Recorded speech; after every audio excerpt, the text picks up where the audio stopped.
नमो विष्णुपादाय कृष्णप्रेष्ठाय भूतले श्रीमते भक्तिवेदान्त स्वामिनिति नामिने। नमस्ते सारस्वते देवे गौरवाणी प्रचारिणे निर्विशेष शून्यवादी पाश्चात्य देशतारिणे। जय श्री कृष्ण चैतन्य प्रभु नित्यानंद श्री अद्वैता गदाधर शिवासादि गौरभक्तवृंद। आजानुलम्बित भुजो कनकावदातो सङ्कीर्तने कपितरो कमलायताक्षो विश्वाम्भरो द्विजवरो युगधर्मपालो वन्दे जगत्प्रियकरो करुणावतारो। पञ्चतत्त्वात्मकं कृष्णं भक्तरूपस्वरूपकं भक्तावतारं भक्ताख्यं नमामि भक्तशक्तिकम्। नमो महावदन्याय कृष्णप्रेमप्रदायते कृष्णाय कृष्णचैतन्य नाम्ने द्विषे नमः।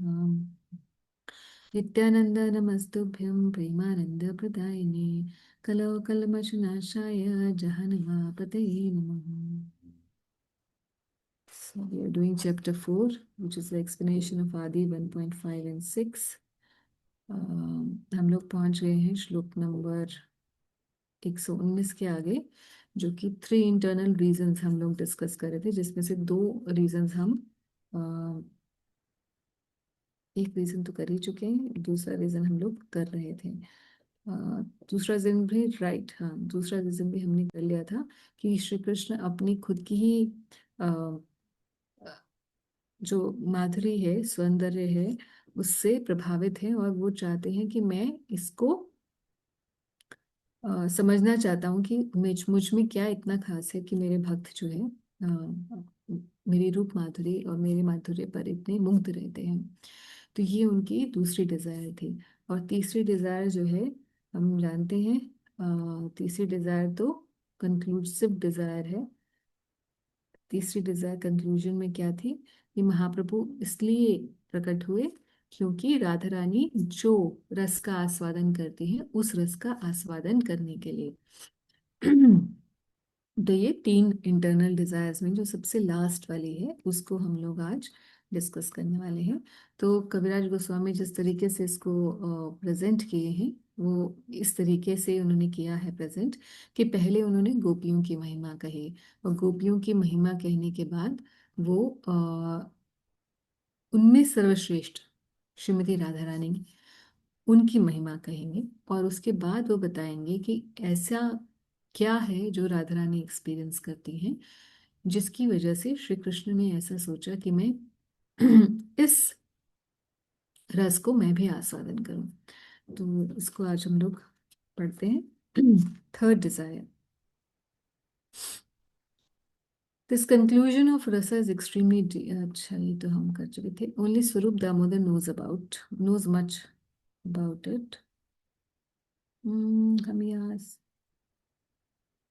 Okay, have we completed this? Lust and love have different characteristics.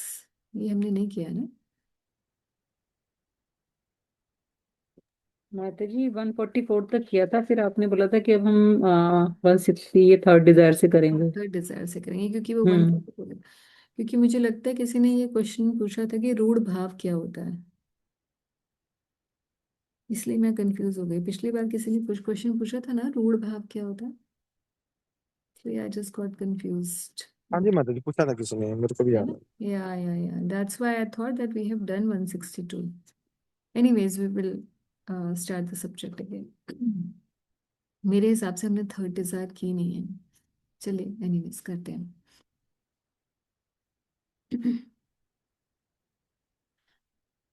तो अब कविराज गोस्वामी तीसरे डिजायर को बताते हुए बताना शुरू करते हैं। The love of gopis is called rudha bhava. It is pure and spotless and it is not at any time lust. अब इस बात को बहुत ही ध्यान से समझना है क्योंकि जनरली यही एक प्रॉब्लम होती है जिसकी वजह से लोग बोलते हैं अरे भाई हमें तो गोपी भाव समझ में ही नहीं आता, क्योंकि गोपी भाव ऐसे लगता है वो बॉय गर्ल वाली फीलिंग हमको आती है कि जो हम इस भौतिक जगत में देखते हैं वैसी वाली हमें फीलिंग आती है। इसीलिए शायद भगवान को, हम तो ठाकुर जी को अपने नन्हे गोपाल के रूप में ही भज लें, वही हमारे लिए सही है।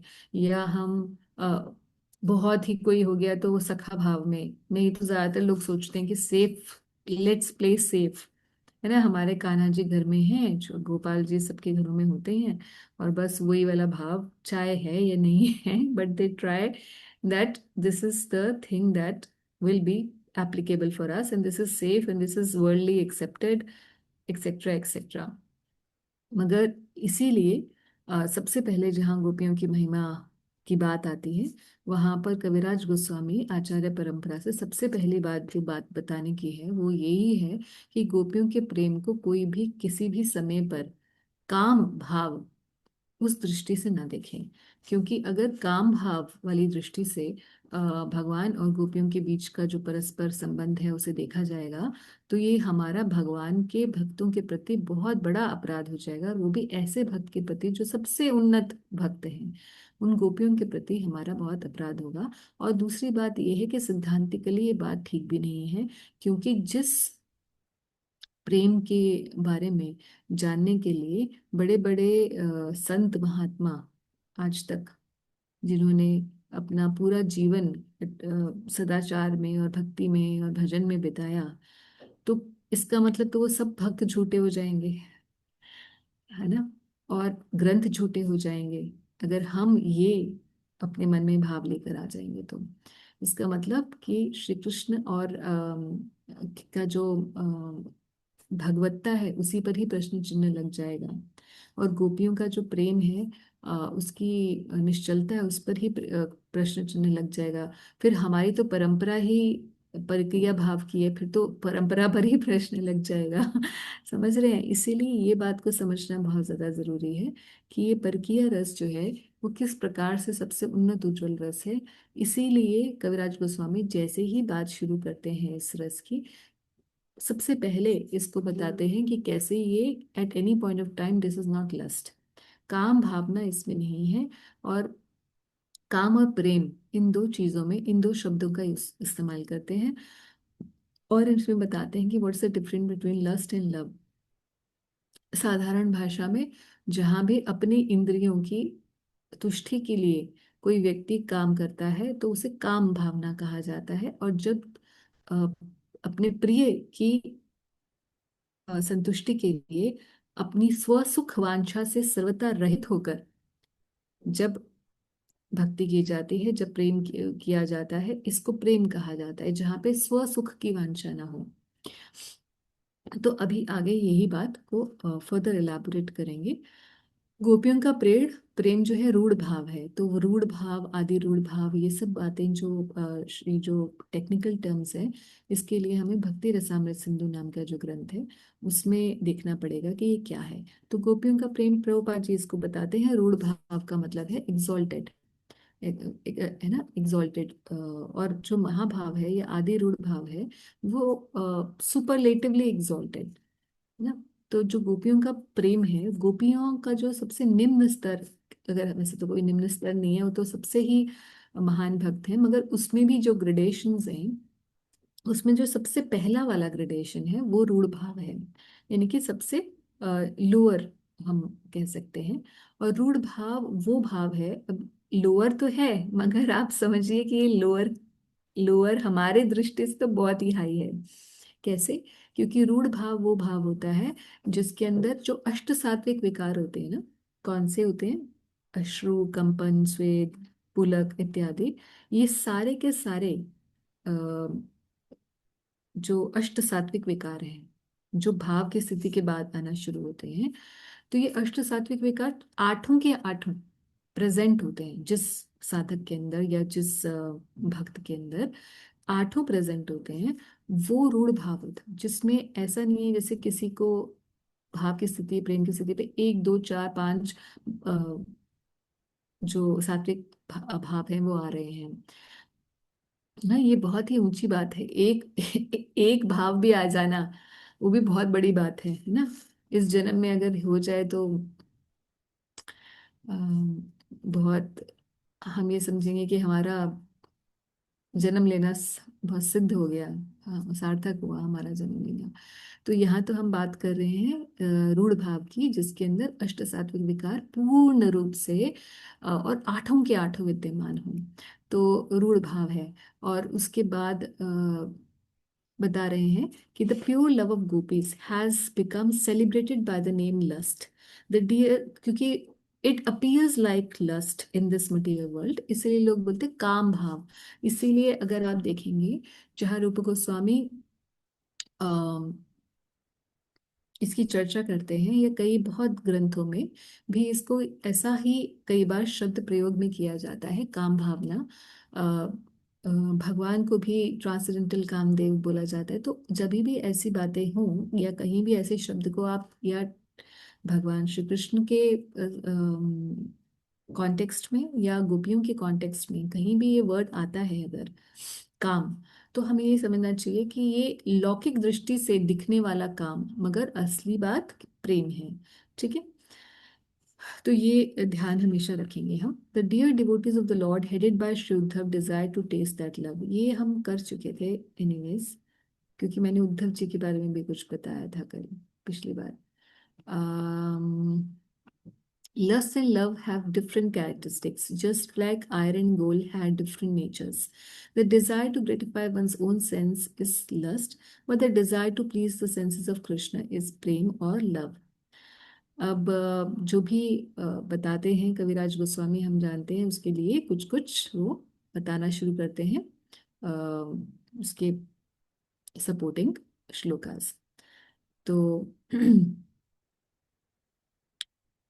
बता रहे हैं lust is like dense darkness, अविद्या के रूप में है और अंधकार के रूप में होता है। क्योंकि आप जानते हैं भगवत गीता में भगवान लस्ट के लिए क्या कहते हैं, कौन कौन से श्लोक हैं काम के लिए, कोई याद आ रहे हैं आपको? भगवत गीता में काम के बारे में भगवान ने क्या बोला है? माधुरी माता कामेशा जी क्रोधेशा वाला एक श्लोक है। तो और काम अवरुद्धक। आवाज ब्रेक हुई, बताइए कौन बोल रही है?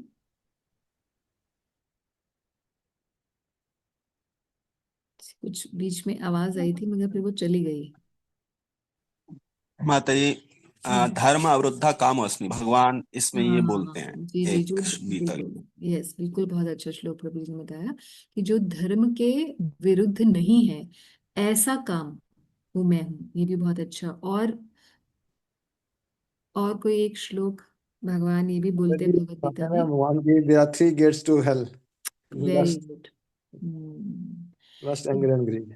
जी, तो ये भी एक बहुत इंपॉर्टेंट बात है कि लस्ट को भगवान ने इतना डिराइड किया है भगवद गीता में।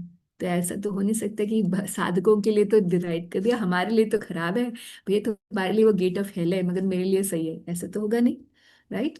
तो lust is like dense darkness. क्यों? क्योंकि वो it's a gate to hell, नरक का द्वार है। मगर प्रेम क्या है? Is like bright sun. Thus, there is not the slightest stain of lust in the gopis' love. Their relationship with Krishna is only for the sake of his enjoyment. तो अब क्वेश्चन ये आता है कि क्या भगवान को, भगवान तो आत्मा राम है, उनको किसी से एंजॉय करने की जरूरत है? और अगर नहीं है तो फिर गोपियां ऐसे क्यों सोच रही हैं कि हम कि my relationship with Krishna is only for his enjoyment? But भाई दूसरा बंदा तो आत्मा राम है, उसे तो एंजॉय ही नहीं करना, या उसको तो किसी और की आवश्यकता ही नहीं है एंजॉयमेंट के लिए, तो फिर इसको कैसे समझा जाए? Any idea? माता जी आपने शायद पहले एक बार बताया था ना कि जो गोपियां हैं उन्होंने पिछले जन्म में डिजायर की थी, है ना, तो उनकी डिजायर को कंप्लीट करने के लिए फिर तो वो भगवान ने स्वसुख लीलाएं की की। वांछा हो गई। हम्म। हाँ, वो गोपियों की स्व स्वास्थ्य सुख हो गया। हाँ, फिर तो स्वसुख वांछा हो गई, फिर तो हम उसको लस्ट बोलेंगे, फिर तो लव नहीं हुआ। हम्म। माता जी हम लोगों को ट्रैक करने के लिए शायद कि भक्त बने हम, जो भटक रही हैं सारी जीवात्माएं, क्योंकि ऐसा प्रभुपाद ने लिखा है ना कि भगवान लीलाएं करते हैं ताकि उनके भक्त जो हैं वो तो हम लोग भी उनको ऐसे पढ़ के ऐसे गोपी भाव में जा सकते हैं? वो कोई भक्त लेवल। जो है गोपी भाव में जा सकता है ना? हाँ। लेवल अगर वहां तक हाँ पहुंच अगर जाए तो। वहां तक हुआ, हाँ तो गोपी भाव में एस्पायर कर सकता है। बोलिए। हाँ कर सकते हैं माता जी। हाँ तो कर सकता है, तो फिर इसका मतलब उसकी स्वसुख की वांछा होगी या उसकी ये वांछा होगी कि मैं जब भगवान से की प्राप्ति मुझे होगी तो उनके प्रसन्नता के लिए मैं गोपी भाव अंगीकार कर रहा हूँ या कर रही हूँ, या मैं अपने लिए कर रही हूँ। माता जी भगवान के लिए होगा, क्योंकि उस लेवल पे पहुंचने का मतलब यही है, पूरी तरह सरेंडर्ड हो गई। हाँ तो इसका मतलब है कि पूर्ण शरणागति है। हम्म। राइट। पूर्ण हम्म। शरणागति है। तो जिस भक्त की पूर्ण शरणागति है वही गोपी बन सकता है। हम्म। हम्म। तो इसका मतलब ही यही है कि गोपियों में पूर्ण शरणागति है। हम्म। तो अगर पूर्ण शरणागति है तो स्वसुख की वांछा तो नहीं होगी, जीरो होगी। नहीं मगर अगर होगी। उनकी स्वसुख की वांछा नहीं है तो फिर वो ये, और भगवान जो है वो वो आत्मा आत्मा राम है, राम है। उन्हें किसी की जरूरत नहीं है उनको। और ये सोच रहे हैं कि हमारा रिलेशनशिप, हम इसलिए संबंधित हैं भगवान से कि ही शुड एंजॉय अस। तो हम्म। अब इसको कैसे समझा जाए, यही प्रश्न है। माता जी एक और भी इस बात का एस्पेक्ट है ना, कि जैसे भगवान आत्माराम तो हैं, बट भगवान को तो अच्छा लगता है रेसिप्रोकेशन करना, तभी तो भगवान भक्तों के साथ में आदान प्रदान करने के लिए आते हैं, और उनको अच्छा लगता है कोई मेरे को कंट्रोल कर ले, मेरे से कोई फ्रेंडशिप करे, कोई मेरे को डांटे, कोई मेरे साथ खेले। Very good. Now we are going towards that, है ना। क्योंकि जो सिद्धांत है, इसी इसी को कहते हैं रस विचार और तत्व विचार। तत्व विचार में यही है कि भगवान आत्माराम है, पूर्ण उनकी अपनी कामनाएं पूरी करने के लिए उनको किसी की जरूरत नहीं है। भगवान आत्माराम है, उनको आत्माराम शब्द की परिभाषा 64 प्रकार से किसने दी थी? श्री चैतन्य महाप्रभु ने। भागवत में फर्स्ट कैंटो में श्लोक आता है जिसमें भगवान के बारे में लिखा गया है कि वो आत्माराम है। इस Atmarama verse is very famous verse, जिसकी सार्वभौम भट्टाचार्य को 64 प्रकार से व्याख्या दी थी, अलग अलग प्रकार से। आत्माराम का क्या मतलब है, महाप्रभु ने। ठीक है। और ये आत्माराम भगवान खुद भी गोपियों को, जब गोपियां मिलने जाती हैं, रासलीला का जहाँ वर्णन आता है रास पंचाध्याय में, वहां पर भगवान भी गोपियों को यही बता रहे हैं। जब गोपियां पूछते हैं कि श्री कृष्ण से कि अलग अलग प्रकार के लवर्स होते हैं, तो आप उनमें से कौन से टाइप के लवर हो? तो कृष्ण कहते हैं कि जी मैं तो आत्माराम हूँ। मुझे तो आवश्यकता ही नहीं है। और जब रासलीला शुरू होती है, तो रासलीला का अध्याय शुरू होता है, तो वहां पर भी वहां पर एक बहुत सुंदर जो श्लोक शुरू होता है रासलीला का, वहां पर श्री बादरायणी वाच यानी कि सुखदेव गोस्वामी श्लोक बोलते हैं। क्या बोलते हैं? भगवान अपि ताम रात्रि शरद उत्फुल्ल मल्लिका, कि उस रात को, शरद पूर्णिमा की उस रात्रि को भगवान के हृदय में ये भावना आई कि मुझे गोपियों के साथ अ, संग करना है। तो उन्होंने ये नहीं कहा कि श्री कृष्ण के हृदय में ये बात आई कि मुझे गोपियों को जो मैंने वचन दिया था उसे पूर्ण करना है। ना ना, वो कहते हैं भगवान अपि ताम्रात्रि, स्पेसिफिकली यूज करते हैं वो वर्ड, कि वैसे भगवान आत्माराम है, वैसे भगवान को किसी की आवश्यकता नहीं है, वैसे भगवान ही सबकी आत्मा है, और वैसे भगवान ही सबके कंट्रोलर हैं, और वैसे भगवान पूर्ण रूप से शुद्ध हैं, नित्य हैं। और वैसे भगवान की भगवत्ता ऐसी है कि सब लोग उनकी सेवा करते हैं, और उनकी सेवा करने से उनकी सारी कामनाएं खत्म हो जाती हैं, निष्काम हो जाते हैं।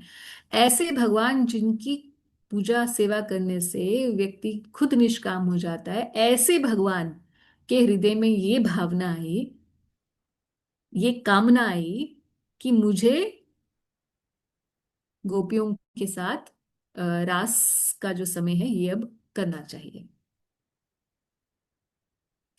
तो ये हमें समझना होगा कि श्री कृष्ण हालांकि भगवान है, उन्हें किसी की आवश्यकता नहीं है, मगर, और ये सिर्फ गोपियों के संबंध में ही ये श्लोक की परिभाषा नहीं है, ये हर एक संबंध में है। भगवान तो सबके पिता हैं, मगर फिर भी उनको लगता है हमारे माता पिता होने चाहिए, कोई हो मेरा भक्त जो माता पिता बने।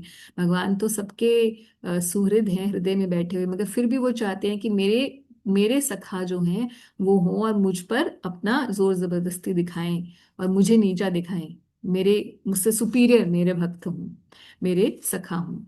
तो हालांकि भगवान भगवान है, मगर रस विचार में भगवान भगवान नहीं है। ये बात को जब हम रस विचार शुरू करें तो हमें ये भूल जाना चाहिए कि श्री कृष्ण आत्माराम है, उन्हें किसी की आवश्यकता नहीं है। फिर तो अगर उन्हें किसी की आवश्यकता नहीं है तो हम तो भक्ति कर रहे हैं जीरो, हमारा तो कोई रीजन ही नहीं है भक्ति का, तो फिर तो उन्हें हमारी जरूरत ही नहीं है। हम यहाँ पड़े रहें मटेरियल वर्ल्ड में या भौतिक संसार में रहें या आध्यात्मिक जगत में पहुंचे, उन्हें कोई फर्क ही नहीं पड़ता, है ना। ऐसा नहीं है, भगवान को हर किसी की जरूरत है। और इतनी असंख्य जीवात्माएं हैं, हर किसी का अपना अपना एक different way of loving Krishna है। Everybody is individual soul. अनंत जीव आत्माएं हैं, मगर हर कोई, everybody is a bit different in their mood, in their expression, and that's why Krishna wants each and every one of us to be there, so that he can relish the relationships in different varieties, because he is the supreme enjoyer, right? So एक बात जो प्रभुपाद जी भी यहाँ पर बताएंगे, पहले हम लोग यहीं पे पढ़ते हैं, उसके बाद उसको बताते हैं। The gopis did not care for their own pleasure or pain. All their physical and mental activities are directed towards offering enjoyment to Krishna. They want to offer themselves to Krishna in a relationship of conjugal enjoyment. Just like a devotee, जो अब जैसे कोई सेवक भगवान का उदास से भाव में होगा, तो वो अपने आप को प्रभु को अर्पित करना चाहता है कि मैं आपका दास हूँ, आप मुझे ऑर्डर करिए। जैसे एक दास को ऑर्डर करते हैं कि अच्छा ये दे दो वो दे दो, है ना, मेरे लिए ये कर दो, वो सब आप मुझे ऐसे, I want that relation reciprocation with you. तो कृष्णा सेज ओके तथास्तु, ये लो, आप मेरे दास भाव में हो तो आपको मैं वैसे ही ट्रीट करूंगा। ऐसे ही कोई मातृभाव में है प्रभु के साथ, तो बोलते हैं कि नहीं नहीं प्रभु, मैं आपका ऐसे लालन पालन करना चाहती हूँ जैसे माँ यशोदा आपका करती है। तो I want to offer myself to you as a mother. Krishna says okay fine, I accept. Similarly the gopis have the desire that they want to offer themselves to Krishna as a lover, है ना। तो just like Krishna doesn't need a mother, but he respects the devotee's feelings and reciprocates in the same way. Similarly, the gopis offer themselves to Krishna for his enjoyment. Although Krishna is full in himself, he doesn't needs to enjoy with someone, but to reciprocate the desire of the gopis, he does so. ये बात को हमें समझना है। They renounced everything for Krishna. They have pure attachment to giving Krishna pleasure. तो ये बात बहुत ज़रूरी है। नॉर्मली जो इस भौतिक जगत में हम काम भावना देखते हैं, तो उसके अंदर क्या होता है कि हर कोई अपने आप को कि मैं तुमसे बहुत प्यार करती हूँ या करता हूँ, तुम नहीं रहे तो मेरा क्या होगा। तो प्रेम है ही नहीं, तुम नहीं रहे तो मेरा क्या होगा, ऐसा ये भावना से प्रेम किया जाता है। तो गोपियों का ऐसा नहीं। मतलब ये राधानाथ स्वामी महाराज का एक कोटेशन आता है। हम्म, राधानाथ स्वामी महाराज का एक कोटेशन है कि इन जी। मटेरियलिस्टिक लव में जितनी ज्यादा लव हमारा बढ़ता है उतनी हमारी एक्सपेक्टेशन बढ़ती रहती है। यस। और जो निष्काम होता है उसमें ऐसा नहीं होता है, राइट। बहुत जी। अच्छी बात है। सो my dear beloved, Krishna is saying, this is from Bhagavatam, you have renounced social customs, scriptural injunctions, and your relatives for my sake. I disappeared behind you only to increase your concentration upon me. Since I disappeared for your benefit, you should not be displeased with me. This is the shlok which when Krishna appears back, जो हम लोग गोपी गीत गाते हैं, जो विरह का गीत है, जो भगवान अप्रकट हो जाते हैं रासलीला से, और उसके लास्ट लास्ट वाला है ना माता जी, ये उसका गोपी गीत का लास्ट श्लोक? नहीं नहीं ये नहीं, नहीं। नहीं, ये अगले चैप्टर में शुरू होता है। ओके। जब भगवान प्रकट होते हैं, और प्रकट होने के बाद फिर गोपियां उनसे पूछती हैं कि आप किस टाइप के लवर हो, why did you go. Basically they didn't want to say, they did not want to displease Krishna by asking this, कहाँ चले गए थे हमें छोड़ के, ऐसे नहीं बोला उन्होंने। वो डबल मीनिंग वाली टॉक्स बोलती हैं कि भाई तुम किस टाइप के लवर हो। So in the end, Krishna starts to describe and all these things. तब ये श्लोक बोलते हैं कृष्ण। और कृष्ण बोलते हैं, एक बड़ी अच्छी बात गोपियों के बारे में बता रहे हैं Kaviraj Goswami. Lord Krishna has a promise before to reciprocate with his devotees according to the way they worship him. ये कौन सा श्लोक है भगवत गीता का? In whatever ways my devotee surrender in to me I reward them accordingly. ये कौन सा श्लोक है? अरे यम यम स्मरण भाव वाला नहीं, श्लोक है। यम यम वापि स्मरण भावा, जिस जिस भाव से मुझे स्मरण करोगे। नहीं, नहीं, वो यम यम वापि स्मरण भावम त्यजत्यन्ते कलेवरम तम तम हाँ। वेति कौन्तेय सतत भाव भाविता। ये हम्म। 8 चैप्टर का है कि जो जो सोचते हुए मरेगा उसको वो मिलेगा। ओ। ये वो वाला श्लोक है। ये 4th चैप्टर का, ये यथा माम प्रपद्यन्ते तास तथैव भजामि हम, ये वो वाला श्लोक है। भगवान कहते हैं, ये प्रॉमिस है भगवान का, कि जो मुझे जिस प्रकार से भजन करता है मैं भी उसके साथ वैसे ही रिस्पॉन्ड करता हूँ। जी, आप मुझसे क्रोध में रहते हैं, चलो मैं भी तुम्हारा वध कर देता हूँ, शिशुपाल, है ना। और आप मेरे प्रेमी भक्त बनना चाहते हो, आप मुझे पूतना, आप मुझे मातृभाव दिखाते हुए, मतलब माँ के ड्रेस में आए हो मेरे से, चलो मैं भी तुम्हें माता की गति दे देता हूँ। आप मेरे से गोपी भाव में आए हो तो मैं भी तुम्हारा प्रियतम बन जाता हूँ। तो इस तरीके से भगवान जैसा भाव होता है भक्त का वैसा रिस्पॉन्ड करते हैं। ये श्लोक कहता है, ये रामाम प्रपद्यन्ते तां तथैव भजामि हम। मगर भगवान हमेशा सबका ऐसे करते हैं ना? भगवान सबके साथ ऐसे करते हैं? कर पाते हैं? ये नहीं कर पाते हैं। अपना प्रॉमिस पूरा कर पाते हैं भगवान? मतलब अगर कोई भक्त जो है उनको बचता है मातृभाव में, तो क्या भगवान नहीं, भी उसके साथ? नहीं कर पाते। नहीं, नहीं कर पाते। हाँ, तो गोपियों के केस में आके भगवान का प्रॉमिस टूट जाता है। That promise has been broken by the worship of gopis, as Lord Krishna himself admits. तो श्री कृष्ण बोलते हैं, ये भी गोपी गीत के अगले वाले जो अध्याय है भागवत में, उससे ये श्लोक है। O gopis, I am unable to repay my debt for your spotless service. बहुत सुंदर श्लोक है। न पर आए हम, एक बुक लिखी है शिवराम स्वामी महाराज ने विद दिस टाइटल, ना पर आए हम, कि मैं रिस्पॉन्ड नहीं कर पाऊँ। I am unable to respond, मतलब इतना प्रेम आपका है मेरी तरफ कि मैं उस प्रेम को वापस नहीं देख पा रहा हूँ। जितनी इंटेंसिटी में आप मुझे कर रहे हो मैं उतना प्रेम नहीं कर सकता हूँ। तो इसीलिए भगवान कहते हैं मेरे वचन झूठे हो जाते हैं। गोपियों का की जब बात आती है, गोपियों के प्रेम की बात आती है, तो मेरे वचन झूठे हो जाते हैं। क्योंकि एक second, am I showing the screen correctly? I'm not sure. आ रही है स्क्रीन, आ रही है क्या? हाँ माता जी, विजिबल है। अच्छा, ओके। 179 से लेके और 184। ओके, ठीक, ठीक है, ठीक है, ओके। सम कंफ्यूजन यहाँ पे थोड़ा डिफरेंट हो गया था। तो कह रहे हैं कि जी हम, आप जो हमें हमारे लिए कर रहे हो हम उस वैसा रिस्पॉन्ड नहीं कर सकते। तो अगर भगवान का जो ये 4थे अध्याय का वो है कि जो जो जैसे जैसे मुझे सरेंडर करता है मैं भी उसे वैसे ही रिवॉर्ड करता हूँ। तो भाई अगर आप मुझे 100 रुपीज का प्रेम करोगे जैसे एक तुलना के लिए, हाँ, तो मैं भी 100 रुपीज का ही प्रेम करूंगा। अगर कोई मुझसे इतना करेगा तो मैं भी उसके लिए इतना करूंगा। ऐसा कृष्ण ने, मतलब जैसे को तैसा, अगर हम बहुत ही क्रूड भाषा में बोले तो जैसा कोई प्रेम करता है तो सो भगवान भी वैसे ही उसको रिस्पॉन्ड कर देते हैं। आप इनअटेंटिव चैंटिंग करोगे तो ठीक है जी, हम भी आपकी तरफ इनअटेंटिव ही रहेंगे, हम भी तुम्हारी तरफ कोई अटेंशन पे नहीं करने वाले।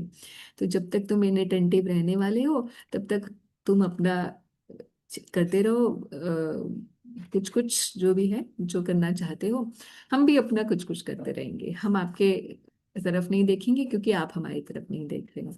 और जब आप अटेंटिव चैंटिंग करोगे तो हम भी बहुत ध्यान से सुनेंगे जी मेरा भक्त मेरी पूजा आराधना कर रहा है, हम भी हाथ जोड़ के, तुम बैठे हो तो हम भी हाथ जोड़ के बैठेंगे।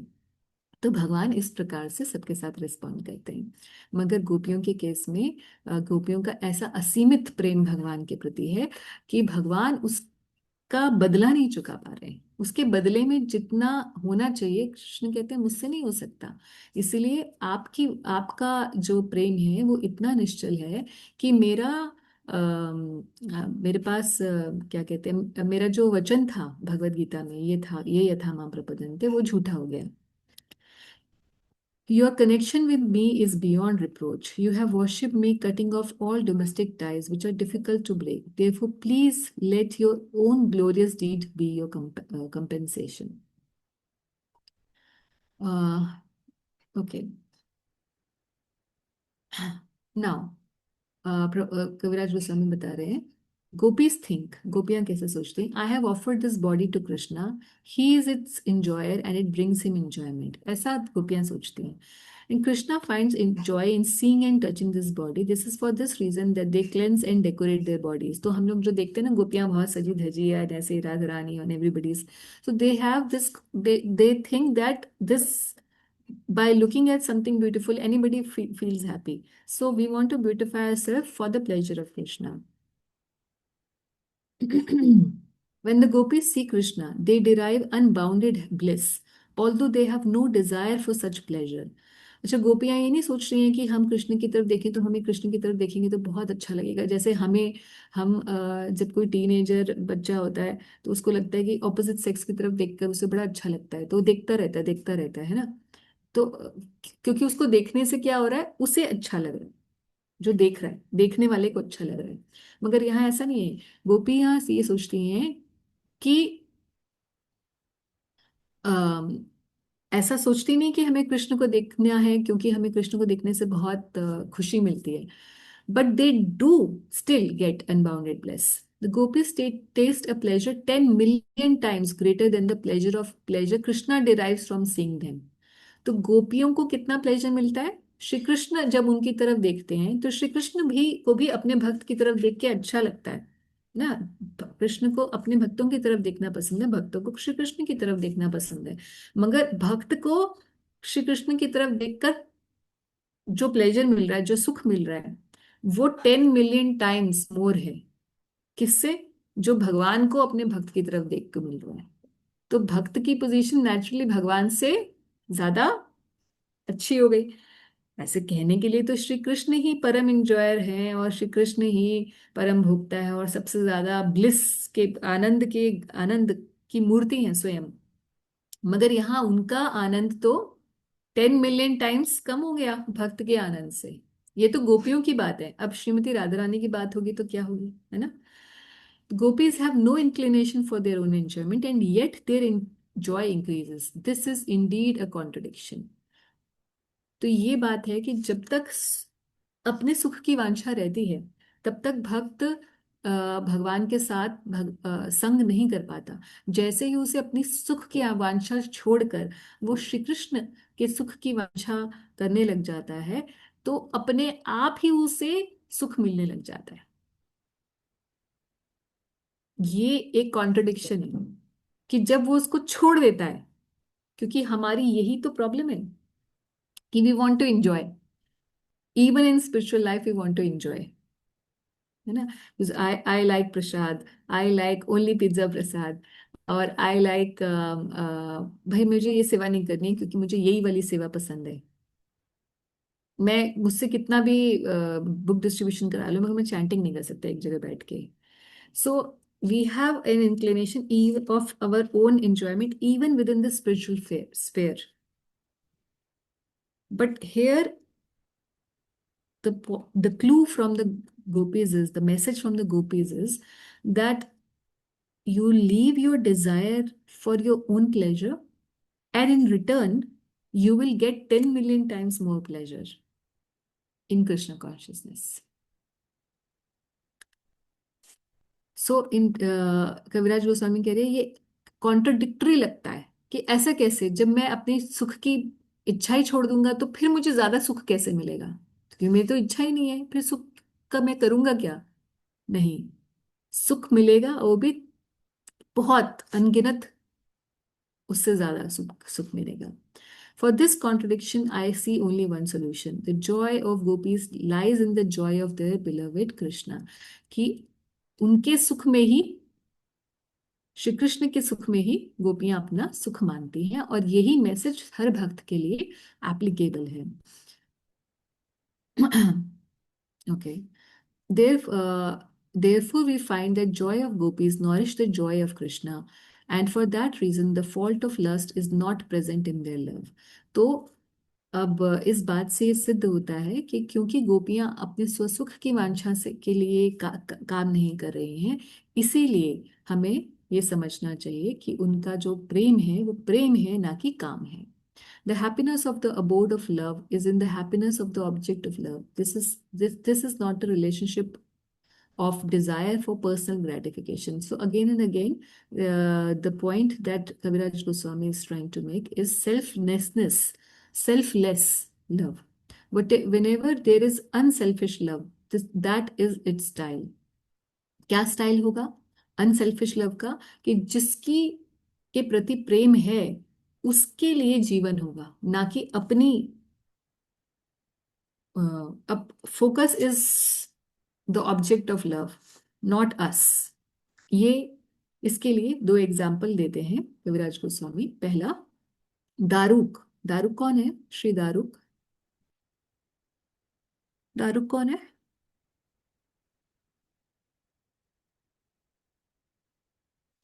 नहीं भाई, मेरी आवाज आ रही है. कृष्ण के ये माता जी उनके रथ को चलाते हैं. हाँ जी. तो श्री कृष्ण के सारथी है ना.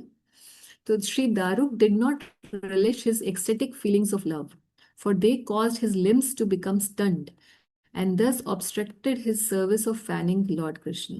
तो वो कृष्ण को चामर डुला रहे हैं, मगर चामर डुलाते डुलाते उनके अष्टसात्विक भाव आने लग गए.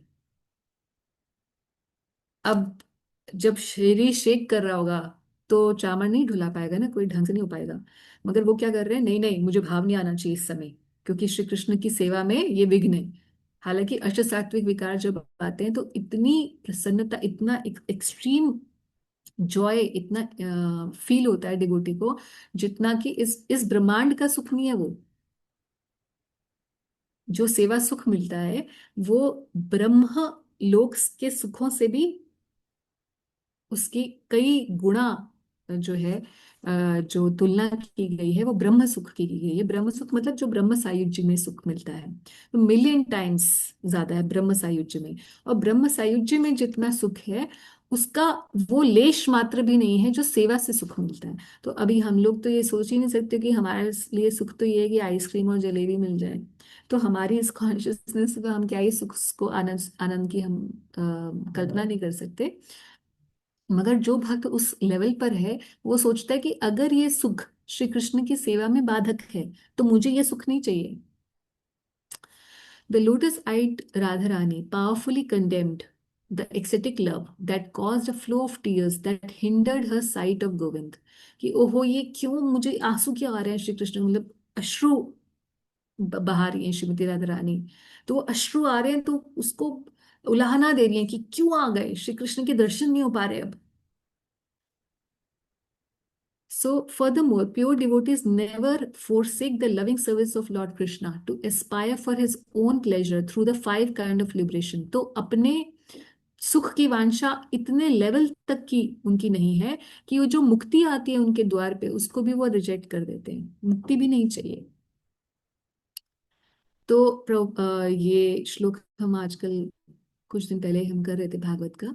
माई devotees do not accept salokya, शास्त्रीय सारूप्य, सामिप्य और ekatva, oneness with me, even if I offer these liberation in preference to serving me. तो अगर ये जो मुक्ति है ये भगवान की सेवा के लिए बाधक है तो वो मुक्ति भी उनको नहीं चाहिए. जैसे भक्ति विनोद ठाकुर जी कहते हैं कि जन्मे जन्मे यही तब नाम गुण गाए. कि मैं कहीं पर मुझे स्वर्ग मिले, मोक्ष मिले, ये सब मेरी इच्छा नहीं है. जहां पर आपकी सेवा के लिए आप उपयुक्त समझें. ऐसा भी नहीं है कि मुझे आपकी भक्ति करके आपके धाम जाना है, ये भी डिजायर नहीं है. जहां आपकी सेवा ढंग से मैं कर सकूं वहां आप मुझे रखिए. सो ये बहुत ही कहने की बात तो एक है, मगर इतना ऊंचा लेवल है अभी हम इसको केवल दूर से प्रणाम कर सकते हैं. तो श्री कृष्ण और गोपियों के विषय में और बता रहे Kaviraj Goswami. The natural love of gopis is devoid of any trace of lust. It is faultless, bright and pure like molten gold. तो मोल्टन गोल्ड की क्या क्यों बोला है, मोल्टन गोल्ड क्यों बोला है, सिर्फ गोल्ड ही क्यों नहीं बोल दिया? ब्राइट एंड प्योर तो गोल्ड भी होता है, मोल्टन गोल्ड क्यों? कोई आइडिया, एनी स्पेक्यूलेशन? माता जी प्योरेस्ट फॉर्म होती है वो। तो नॉर्मल गोल्ड में नहीं होती? अगर गोल्ड मोल्टन ना हो तो प्योरेस्ट नहीं होगा? मोल्टन गोल्ड इसलिए भी बोला जा सकता है क्योंकि वो जो तपने से उसकी जो है ना विशुद्धिकरण हो जाता है उसका। तो जो भी उसके अंदर दूसरे मेटल्स हैं वो सब जल जाते हैं। यस। तो इसलिए उसको बोला गया मोल्टन गोल्ड कि वो तप रहा है उस समय पे, और अब उसमें कुछ नहीं है सिवाय उस हाँ, तत्व के। क्योंकि जब हम गोल्ड का कुछ भी बनाते हैं तो उसमें हमें कुछ मिक्सचर डालना पड़ता है। प्योर गोल्ड के कभी भी कोई ऑर्नामेंट्स नहीं बन पाते, है ना। और जब मोल्टन हो जाता है तो वो प्योरेस्ट स्टेट में, जैसे प्रभु जी ने बोला, इंद्रजीत प्रभु जी ने, कि प्योरेस्ट स्टेट में है मोल्टन, क्योंकि अब इसमें कोई एलॉय एलॉय नहीं है कुछ और। ये तो इंजीनियर लोग हैं, इनको एकदम से पता चल गया है ना कि मोल्टन का क्यों मतलब होगा यहाँ पे। तो श्री कृष्ण जो है पार्थ से कह रहे हैं, O Partha, I speak to you the truth. The gopis are my helpers, teachers, disciples, servants, friends, and consorts. I do not know what they are not for me. तो इस प्रकार से गोपियों की चर्चा हो रही है। और अब इस बात पर आते हैं कि among the gopis Shrimati Radha Rani is the foremost. तो जब गोपियों की इतनी महिमा बता दी कि जिनके प्रेम को भगवान रिस्पॉन्ड नहीं कर पा रहे हैं, अब उन गोपियों के ऊपर सबसे जो उनकी टॉप मोस्ट गोपी हैं वो है श्रीमती राधा रानी। अब उनकी महिमा क्या ही बोली जा सकती है। अच्छा, इससे पहले कि हम श्रीमती राधा रानी के बारे में चर्चा करें, एक छोटा सा हम लोग ये पढ़ना चाहते हैं, जो प्रभुपाद जी ने लिखा है कृष्णा बुक में, जहाँ रास लीला का वर्णन शुरू होता है। तो प्रभुपाद जी गोपियों के विषय में कुछ बोलते हैं। वो चैप्टर जरूर पढ़ना चाहिए, द रास, मुझे हिंदी में मिल नहीं पाया, द रास रास डांस बिगिंस ऐसे करके कुछ चैप्टर का टाइटल है, कृष्णा बुक में है। तो उसको आप अपने जरूर पढ़िएगा। वहाँ पे बहुत ज्यादा प्रभुपाद जी ने एक्सप्लेन किया है कि कैसे गोपियों का जो प्रेम है वो लस्ट नहीं लव है। ये इसी इसी विषय पर बात की गई है। तो अभी कोई पढ़ेगा क्या इसको, वॉलंटियर कर?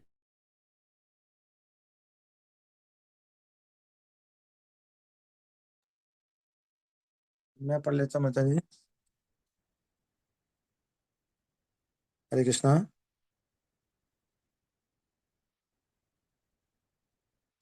हरे कृष्णा। प्रभु जी आपकी आवाज आ रही है, माता जी का। माता जी की नहीं आ रही है, शायद माता जी का हैंग हो गया है।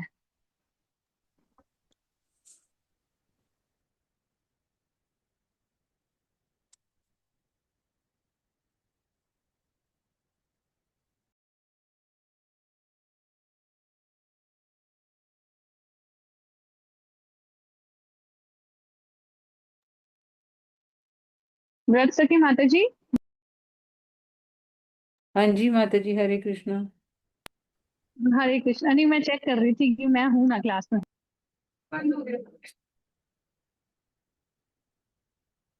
तुम्हारा भी नहीं चल रहा है।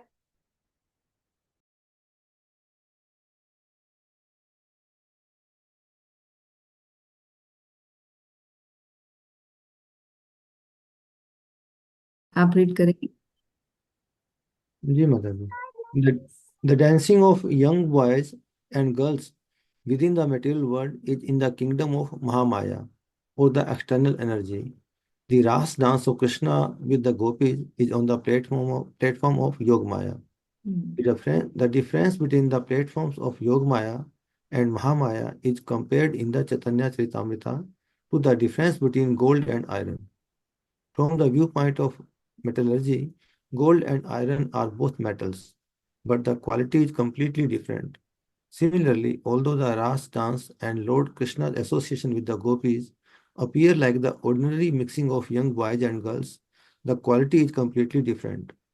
The difference is appreciated by great Vaishnavas because they can understand the difference between love of Krishna and lust. On the Mahamaya platform, dances take place on the basis of sense gratification. But when Krishna called the gopis by sounding his flute, they very hurriedly rushed toward the sport of the Ras dance with the transcendental desire to satisfy Krishna. The author of Chaitanya Charitamrita, Krishna Das Goswami, Kaviraj Goswami, has explained lust gratification, and love also means sense gratification, but for Krishna. In other words, when activities are enacted on the platform of personal sense gratification, they are called material activities. But when they are enacted for the satisfaction of Krishna, then they are spiritual activities. On any platform of activities, the principle of sense gratification is there. But on the spiritual platform, sense gratification is for the Supreme Personality of Godhead, Sri Krishna. Whereas on the material platform, it is for the performer. For example, on the material platform, when a servant serves a master, he is trying to satisfy not the senses of his master, but rather his own senses. The servant would not serve the master if the payment stopped. That means that the servant engages himself in the service of the master just to satisfy his own senses. On the spiritual platform, however, the servitor of the Supreme Personality of Godhead serves Krishna without payment, and he continues his service in all conditions. That is the difference between Krishna consciousness and material consciousness. हाँ, तो क्या हम भगवान की सेवा बिना, जैसे प्रभुपाद जी बोल रहे हैं कि भक्त जो है बिना पेमेंट के भगवान की सेवा करते हैं, तो आप बिना पेमेंट के भगवान की सेवा कर रही हैं? अशुल्क दासी का अशुल्क दास का ही? अच्छा जी, बहुत बढ़िया। नहीं, मैं नहीं कह रहा, मेरे को तो फ्रेज याद है। गोपियां बोलती हैं ऐसे, हाँ, अशुल्क दास का, बिल्कुल बिल्कुल। नहीं, आपको कुछ चाहिए प्रभु जी? हम भगवान की सेवा कर रहे हैं या करने माता की जी, हमें तो कोशिश बहुत कर रहे कुछ हैं। चाहिए। मैं तो उस लेवल पे, मुझे तो बहुत कुछ चाहिए। अच्छा, हम तो भगवान से सब कुछ मांगते हैं। भगवान जी मटेरियल चलिए, सब दोनों कुछ चीज। मटेरियली भी मांगते हैं और फिजिकली मांगते हैं, सॉरी स्पिरिचुअली मांगते हैं। हाँ, तो अम, चैतन्य चरितामृत में आगे आएगा, अद्वैत प्रभु ये बोलेंगे, शायद आगे एक दो चैप्टर्स में ही आ जाएगा कि प्रेम धन बिना व्यर्थ दरिद्र जीवन, दास कहे वेतन मोरा देहो प्रेम धन। कि मैं आपका दास हूँ, ये तो मैंने मान लिया, मैं चैतन्य महाप्रभु है, महाप्रभु मैं आपका दास हूँ, और दास को कुछ ना कुछ तो वेतन देता है हर कोई, बिना वेतन के कौन किसी का दास बनता है। बट मुझे कौन सा वेतन चाहिए? दास कहे वेतन मोरा देहो प्रेम धन, मुझे प्रेम धन का वेतन चाहिए, उसके लिए काम कर रहा हूं मैं। तो we all are working for that payment, ideally we should be working for that payment, है ना? तो let's make our terms of employment very clear with Krishna. ठीक है। सो वापस आते हैं सीसी पे। अमंग द गोपीज, अब देखा आपने कि हम आप, एक नया भक्त भी चैतन्य चरितामृत नहीं पढ़ता है, मगर कृष्णा बुक पढ़ता है ना? कृष्णा बुक तो हम हर किसी को देते हैं, और प्रभुपाद जी ने वहां पर भी वही पॉइंट ले आए जो चैतन्य चरितामृत का इस चैप्टर में कविराज गोस्वामी कर रहे हैं। इसीलिए प्रभुपाद जी हर, अगर प्रभुपाद जी कृष्णा बुक भी पढ़िए ना, तो उसको यहाँ पर क्लैरिटी हो जाएगी। इवन प्रभुपाद जी की हर किताब के अंदर जहां जहां से it's a combination and culmination of various concepts from various books. So, among the gopis, Srimati Radharani is foremost. She surpasses all in beauty, in good qualities, in good fortune, and above all in love. So, what is the greatness in Radharani? Why she is the greatest? Of course, she is herself is the energy of Krishna. इसलिए किसी और से तो उनका comparison ही नहीं हो सकता है। बट अगर एक लेवल पे कंपैरिजन किया जाए तो भी उनकी जो प्रेम की श्रेष्ठता है वो उन्हें सबसे सर्वश्रेष्ठ बनाती है। अब श्री कृष्ण जो है,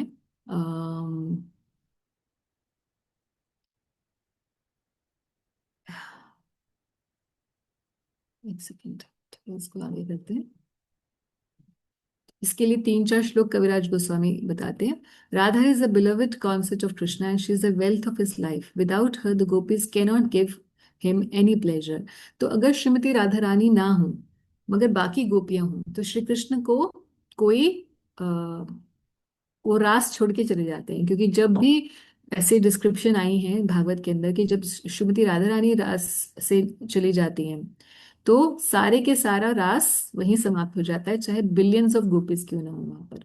मगर रास रासेश्वरी श्रीमती राधा रानी का वहां होना आवश्यक होता है।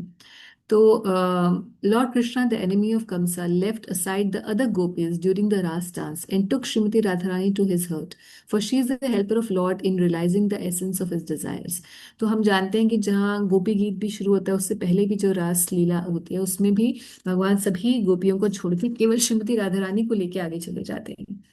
Lord Chaitanya appeared with the sentiment of Sri Radha. He preached the dharma of this age, the chanting of the holy name, and pure love of God. In the mood of Srimati Radharani, he also fulfilled his own desire. This is the principal reason for his appearance. Lord Krishna Chaitanya is Krishna, Vrajendra Kumar, the embodiment of rasa. He is amorous love personified.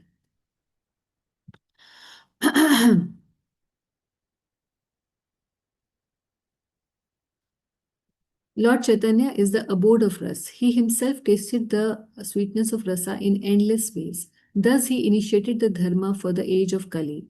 The devotees of Lord Chaitanya know all these truths.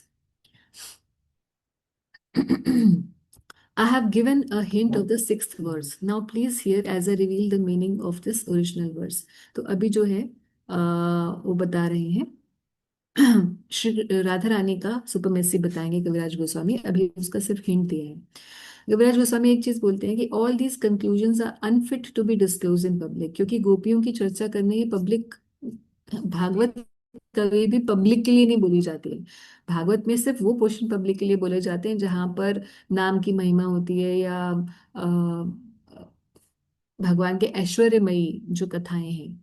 मगर जहां भगवान का दशम स्कंद आता है वो public के लिए नहीं है, जनरल पब्लिक के लिए नहीं है।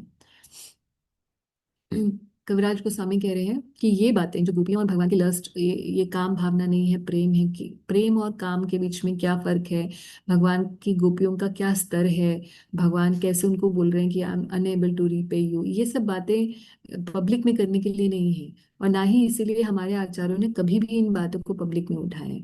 तो बाहर हम देखते हैं कथावाचक जो होते हैं वो ज्यादातर जब भागवत होती है 7 दिन की तो उसके अंदर यही सब रास लीला होती है, ये सब चीजें होती हैं। मगर हमारे इस्कॉन के अंदर कभी भी आप देखेंगे नहीं कि किसी भागवत की कथा हो रही है तो वहां पे रास लीला का आयोजन हो रहा है। क्यों? क्योंकि ये पब्लिक के लिए नहीं है, ये परमहंसों के लिए है। इसीलिए पब्लिक के लिए नहीं किया जाता। पब्लिक के लिए सिर्फ फिलॉसफी है, तो भगवान को समझें, भगवान को पार्थ सारथी के रूप में पब्लिक के सामने प्रस्तुत किया जाना चाहिए। वो भगवान जो कि हमारे हमें गीता का उपदेश दे रहे हैं उनके रूप में, ना कि गोपियों के गोपीजन वल्लभ के रूप में। पब्लिक का इनसे कोई लेना देना नहीं है। क्यों? क्योंकि उस उनका स्तर नहीं है। जब वो भक्त बन जाएंगे तब उनको ये बातें बतानी चाहिए। इसलिए कविराज गोस्वामी कह रहे हैं but if they are not disclose no one will understand them. तो भक्तों की अंडरस्टैंडिंग के लिए कविराज गोस्वामी ने ये बातें कही हैं। Supremacy of Shri Radha's love among the gopis. तो हम ये तो समझ गए कि गोपियां सर्वश्रेष्ठ हैं और उनके उन्हें जो प्रेम भगवान से है उसकी प्रेम उसको रीपे भगवान नहीं कर सकते। उन्हें जो भगवान को देख के उनसे उन्हें जो श्री कृष्ण को देखकर सुख प्राप्त होता है वो 10 मिलियन टाइम्स भगवान से ज्यादा होता है। अब श्रीमती राधा रानी का क्या स्तर है? श्री कृष्ण सोच रहे हैं once lord Krishna considered within his heart everyone says that I am complete bliss full of all rasa. तो सब लोग बोलते भाई ये तो रस के सिंधु हैं श्री कृष्ण, रसिक शेखर है। All the world derives pleasure from me, is there anyone who can give me pleasure? सबको तो मुझसे आनंद मिलता है मगर मुझे किससे आनंद मिलेगा? One who has 100 times more qualities than me could give pleasure to my mind। मेरे से 100 गुना जो ज्यादा अच्छा हो गुणों में। अब भगवान तो सभी गुणों की खान है, उनसे 100 टाइम्स कौन गुणवान हो भगवान से भी। ऐसा सोचते हैं तो क्या पाते हैं? One more qualified than me is impossible to find in the world. भैया गॉड हो, अब कोई कैसे आपसे कंपटीशन करे? But in Radha alone I feel the presence of one who can give me pleasure.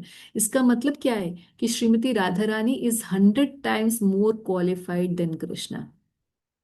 She has 100 times more qualities than Krishna, तभी श्री कृष्ण को आकर्षित कर पाती है।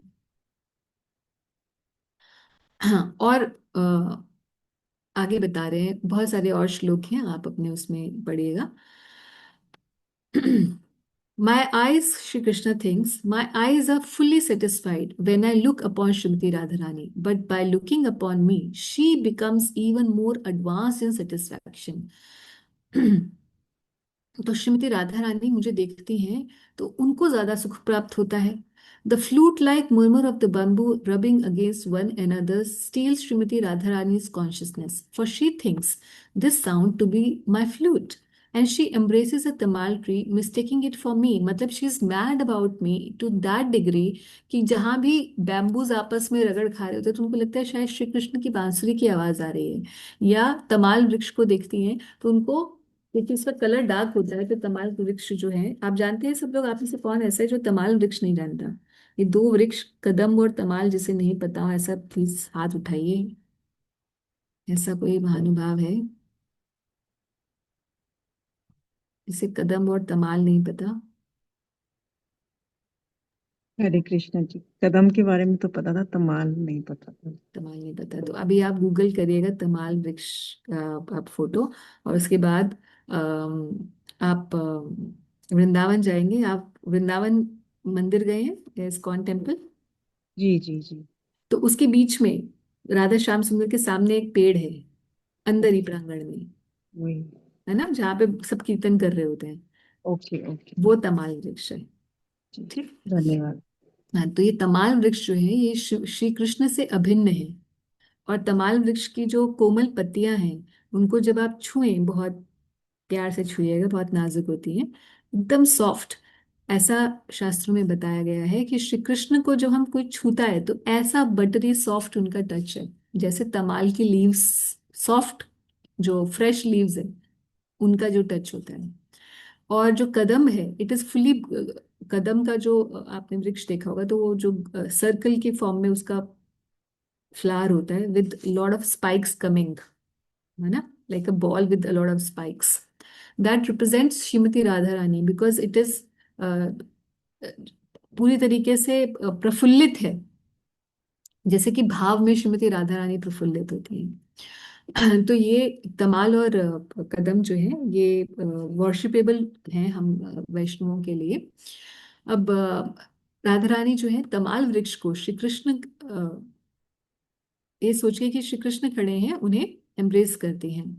I have gotten the embrace of Shri Krishna, she thinks, so now my life is fulfilled. Thus she remains immersed in pleasing Krishna, taking the tree in her arms. When a favorable breeze carries to her the fragrance of my body, she is blinded by love and tries to fly in that breeze. So we can only imagine the, this is like crazy in love होता है ना, crazy in love. तो श्रीमती राधा रानी is like crazy in love for Krishna.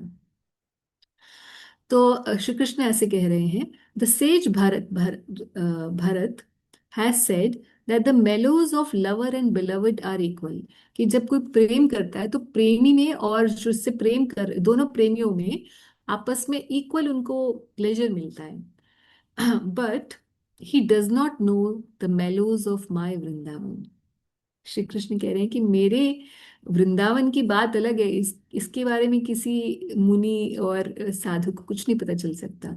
कोई अब किसी का ज्ञान यहाँ पर प्रवेश नहीं कर सकता, उनके ज्ञान बहुत नीचे है, क्योंकि श्री कृष्ण कह रहे हैं कि मेरे वृंदावन में तो मेरे भक्तों को मुझसे बहुत ज्यादा प्रेम की अनुभूति होती है जितनी मुझे उनके प्रति नहीं हो पाती है।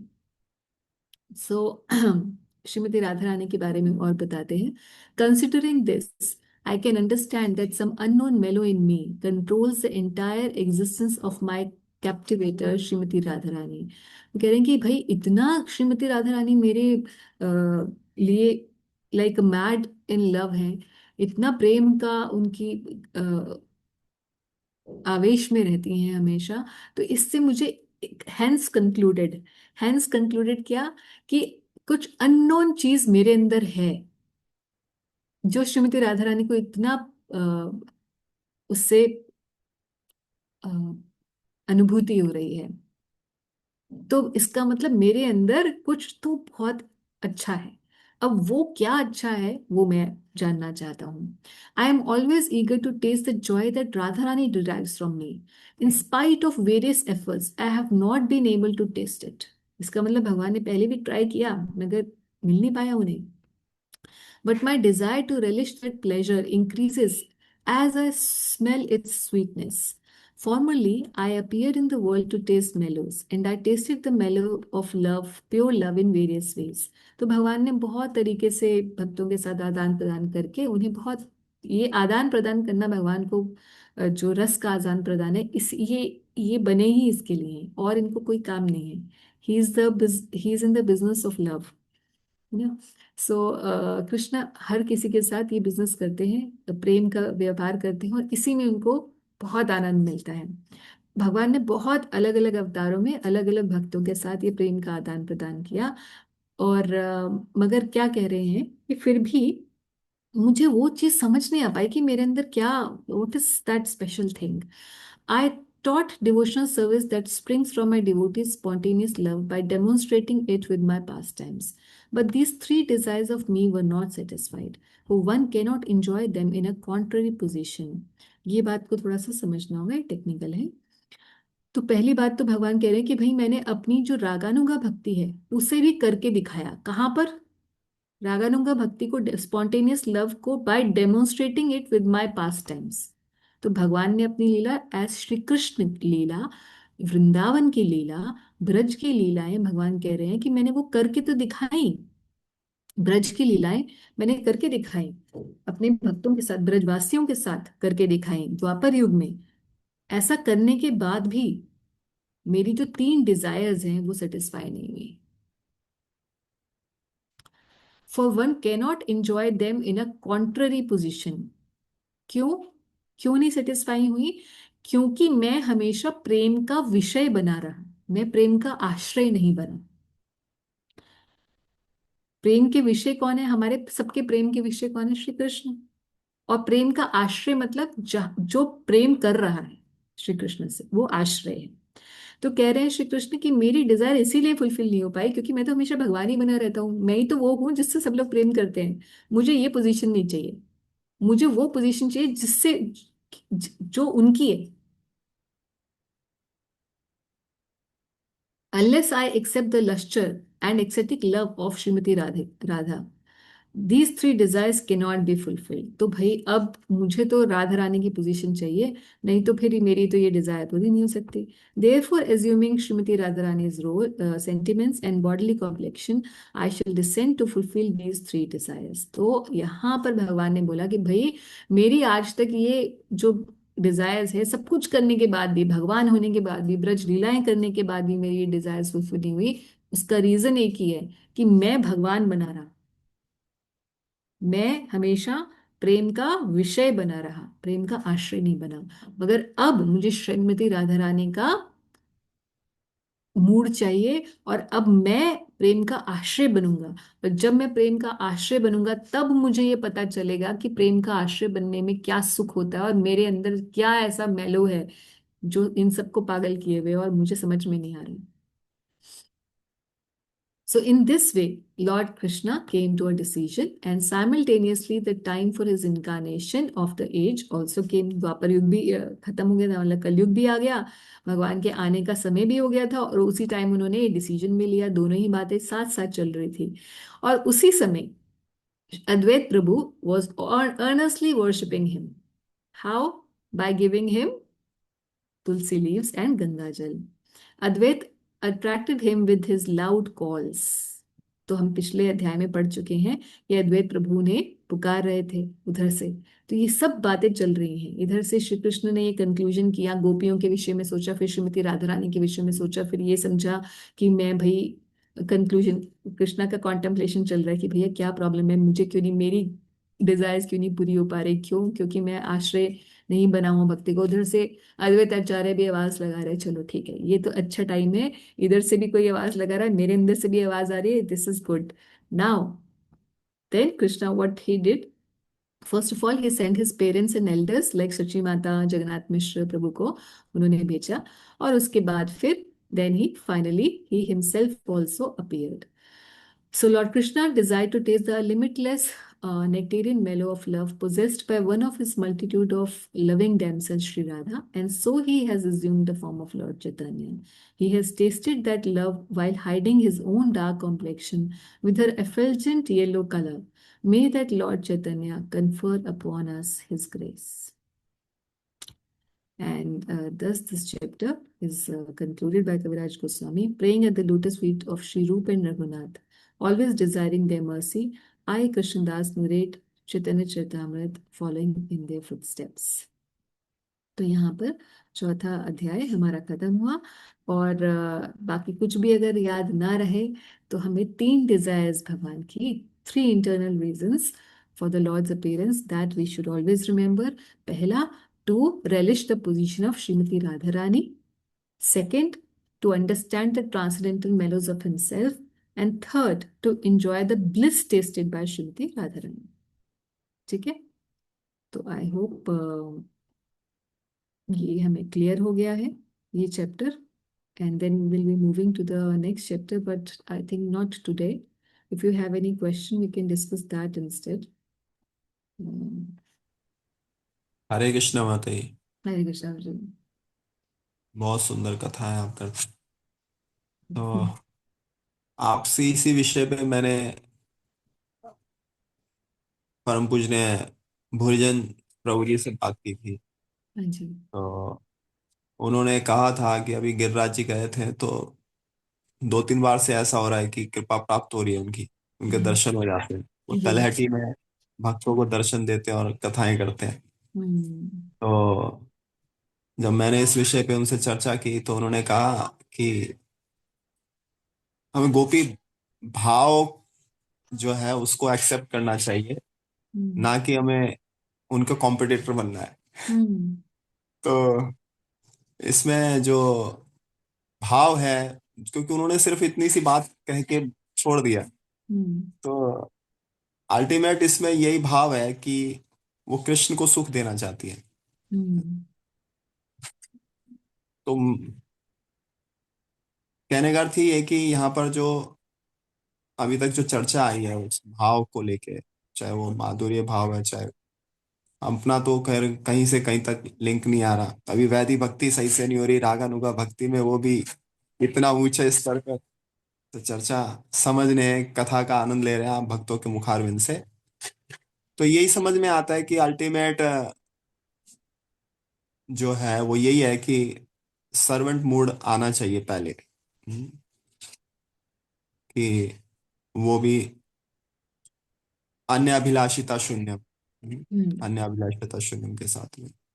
और जैसे भक्ति रसामृत सिंधु में 56 या 57 भक्ति का अंग है, उसमें ये बताया गया है कि जो हम भगवान के साथ में पिछले के जितने भी वो रिलेशंस हैं, वो वैष्णव के साथ भी हो सकते हैं, दास से भाव तक। कि उनको सर्व करें तो एज इट इज उसको काउंट किया जाएगा भक्ति में। तो इसमें ये चर्चा पूछना चाह रहा था कि जो वैष्णव हैं वो भी क्या गुरु के लेवल पर ही उसको काउंट किया जाता है, कि किसी भी वैष्णव मतलब जो उच्च स्तर है उसको काउंट किया जाता है? प्रभु जी, अगर हम उपदेश अमृत देखते हैं तो रूप गोस्वामी 3 कैटेगरीज बनाते हैं ना, एक उत्तम अधिकारी की, एक मध्यम की और एक कनिष्ठ की। तो जब हम सेवा करते हैं तो हर एक उत्तम अधिकारी की सेवा उसी लेवल पर है, क्योंकि ये मेरा जो जो मेरी अंडरस्टैंडिंग है कि गुरु की पोजीशन डेफिनेटली अल्टीमेट है, उसमें तो कोई दो राय है नहीं। मगर गुरु की सेवा करने से जो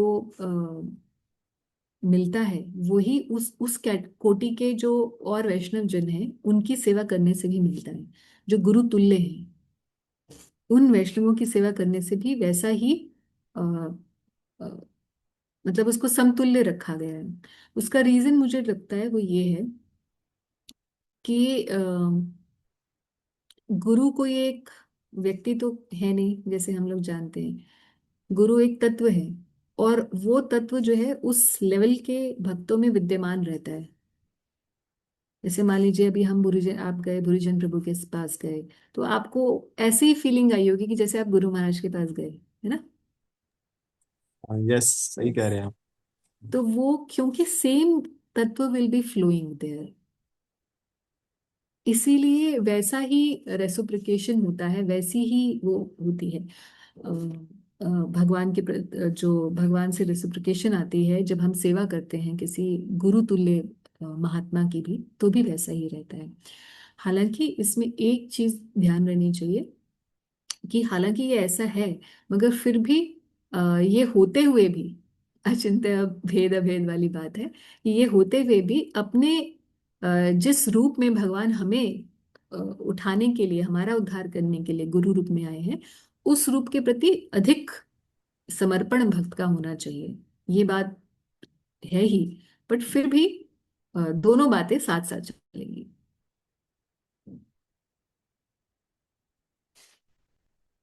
ठीक है प्रभु जी। जैसे कि हम जैसे पढ़ते हैं कि शिक्षा गुरु और दीक्षा गुरु इसी में आता है कि वो सेम लेवल पर काउंट किए जाते हैं।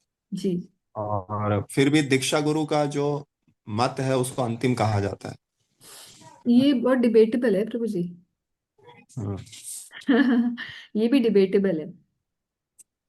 क्योंकि ऐसा शास्त्र ये ऐसा कहीं आपने शास्त्र में पढ़ा है?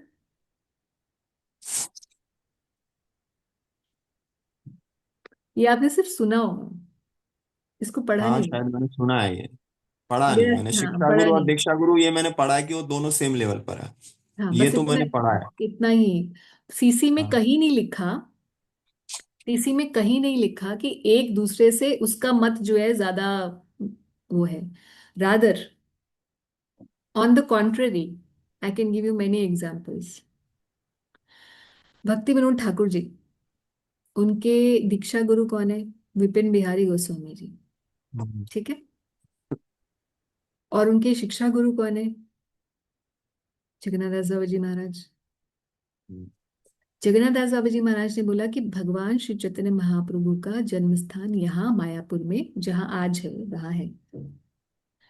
विपिन बिहारी गोस्वामी जी ने कहा कि नवद्वीप में है, जो ट्रेडिशनली लोग बोलते थे, जो हम गंगा पार करके जाते हैं ना नवद्वीप टाउन में, जी जी। वहां पे। सो अब आप बताइए, भक्ति विनोद ठाकुर जी ने क्या कंक्लूड किया? और ये तो कोई नॉर्मल वाला क्वेश्चन नहीं है, ये तो कहाँ, मतलब महाप्रभु के जन्म स्थान की लोकेशन डिसाइड करने वाली बात है। ये तो कोई नॉर्मल बात भी नहीं है।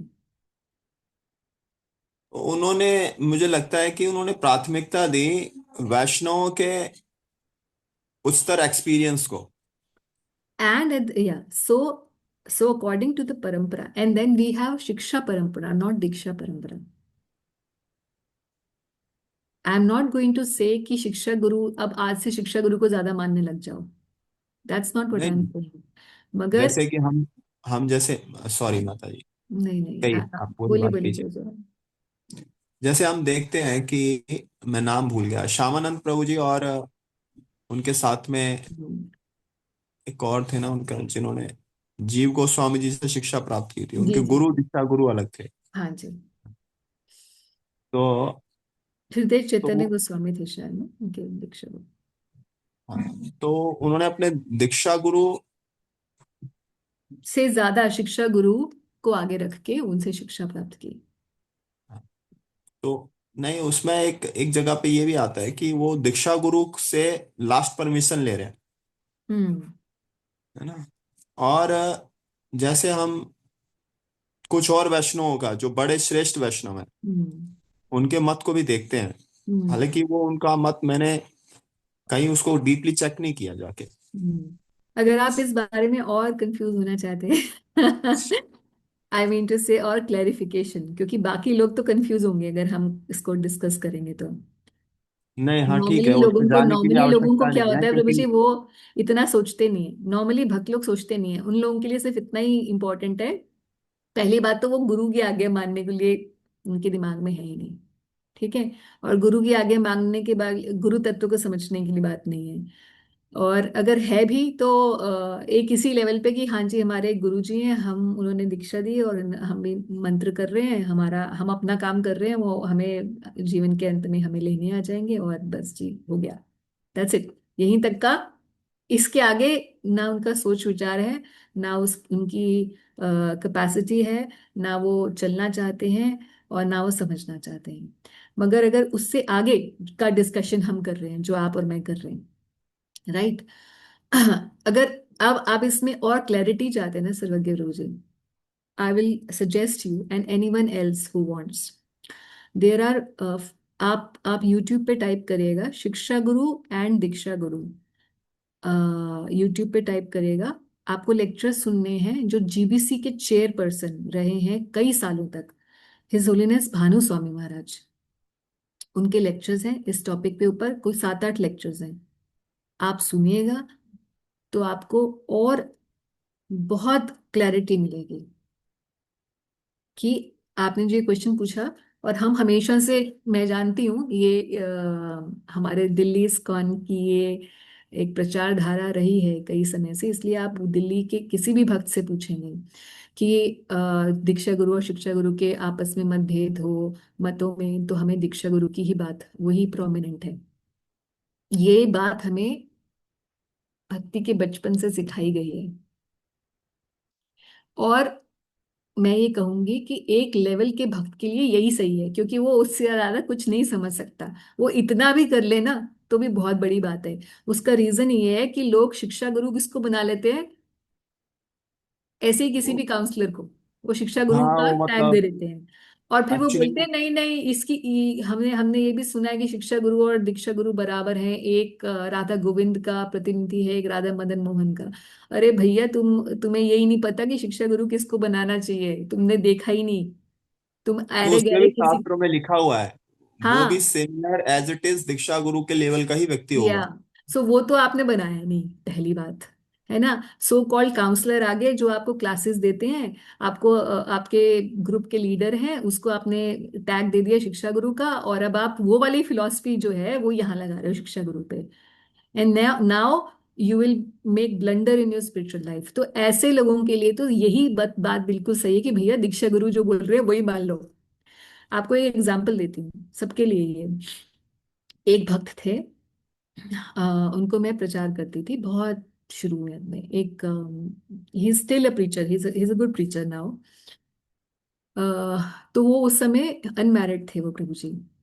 तो मेरी क्लासेस में आते थे और किसी ने ऐसे बोला कि आप, and I was newly married, है ना, मतलब I was very young at that time.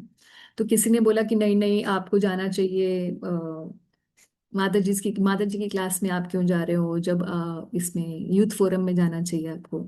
तो बेचारा यूथ फोरम में चला गया। मैंने भी बोला कि चलो ठीक है यार भाई, अगर किसी ने ऐसे बोल दिया उंगली उठाइए तो ठीक बात नहीं है। मैंने उनको बोला कि जी आप यूथ फोरम में चले जाओ प्रभु जी। तो कहते चलो ठीक है। वहां उनको समझ नहीं आया। फिर उन्होंने कहीं और किसी और प्रीचर के पास, वो भी उनके एरिया के जो गृहस्था प्रीचर्स थे, अच्छे प्रीचर थे, वो उस तरफ पे जुड़ गए। तो मैंने कहा ठीक है आप इनकी कांग्रेगेशन में जुड़ गए। कुछ उसके बाद उनकी दीक्षा भी हो गई गुरु महाराज से। 1.5-2 साल के बाद वो मेरे पास आते हैं, ये बिल्कुल रोने वाली अवस्था में आके मेरे घर में बोलते हैं कि माता जी मुझे समझ नहीं आ रहा कि मेरा गुरु कौन है। तो मैंने कहा प्रभु जी आपकी तो दीक्षा हुई थी ना, क्योंकि 2 साल से मुझे नहीं पता कि उसकी स्पिरिचुअल लाइफ में क्या चल रहा है, वो बस मेरे दरवाजे पे आगे रोने लग गया।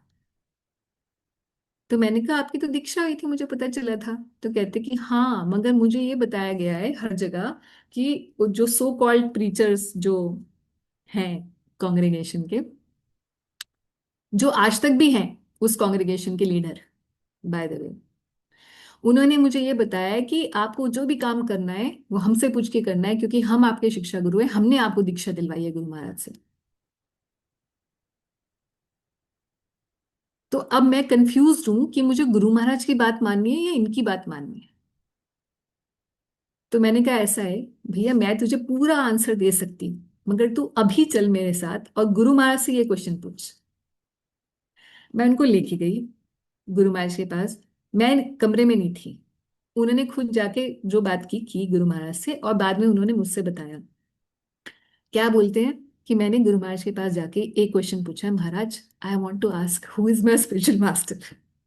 इमेजिन, गुरु महाराज के पास जाके कोई भक्त ये पूछे कि मेरा गुरु कौन है। तो भैया तू सो रहा था कि जो दीक्षा हो रही थी तेरी? तो गुरु महाराज ने बोला I am spiritual master, do you have any doubts?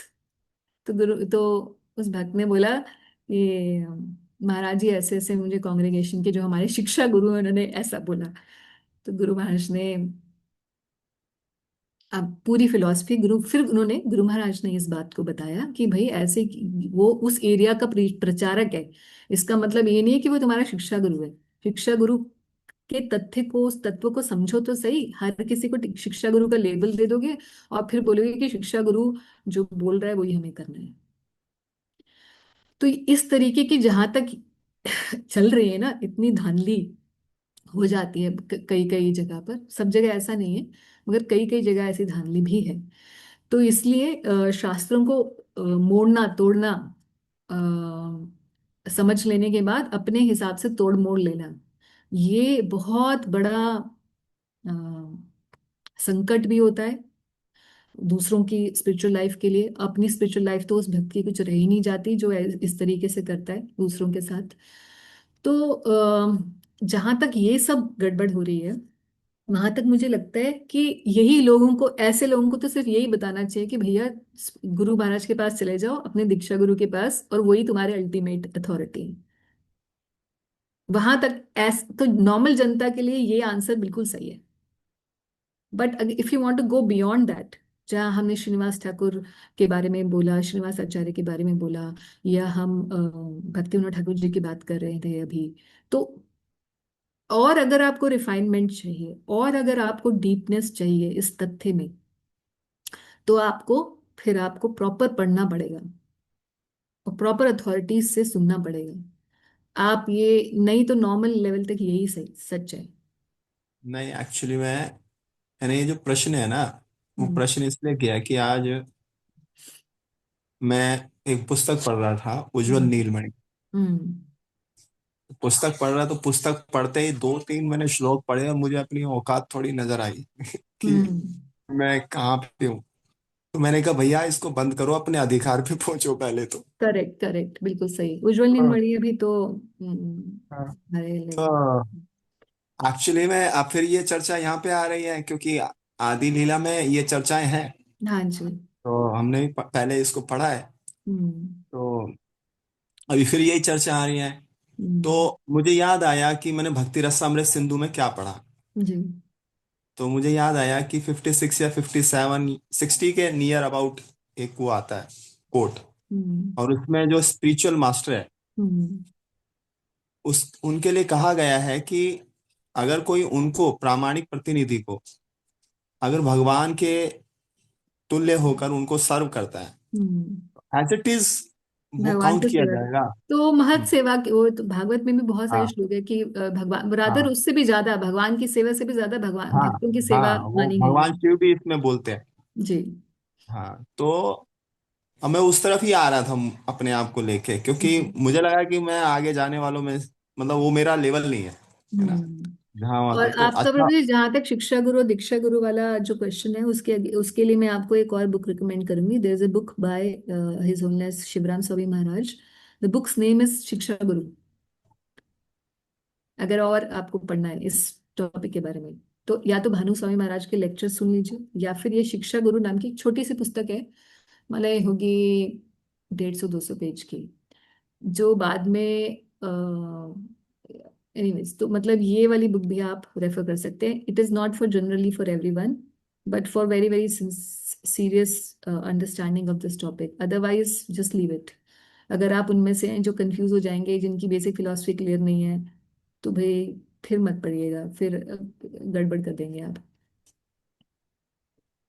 ठीक है जी। ठीक है माता जी, ओके। धन्यवाद। हरे और कोई प्रश्न किसी का है? या हम लोग आज के लिए समाप्त करें। माता जी बस एक छोटी सी बात पूछनी थी। आपने अभी बताया था ना Radha Rani has 101% more qualified than, qualities हाँ, qualities and she is, Krishna बोल रहे हैं ऐसा। कृष्ण बोल रहे हैं। तो मतलब ये हम लोग राधा दास से हम फॉलो कर रहे हैं, but publicly we are showing we are servant of Krishna. हाँ, ऐसे ही बोलना पड़ेगा पब्लिकली। हाँ, वो बोलेंगे राधा दासन पब्लिकली। लोगों को राधा रानी तो पता ही नहीं है ना। बस वो राधा रानी के नाम पे उनको ये बताया कि वो राधे राधे राधे बरसाने वाली राधे, बस। राइट। इसके अलावा उनको कुछ नहीं पता, राधा रानी का तथ्य नहीं पता, राधा रानी का प्रेम की सीमा नहीं पता। वो उनको सिर्फ वो बॉय एंड गर्ल वाले इशू पर ही वो अटक जाएंगे और उसके बाद वो राधा रानी के प्रति अपराध कर देंगे। इसीलिए आप देखेंगे प्रभुपाद जी भी मुख से राधा नाम कितना कम निकालते थे।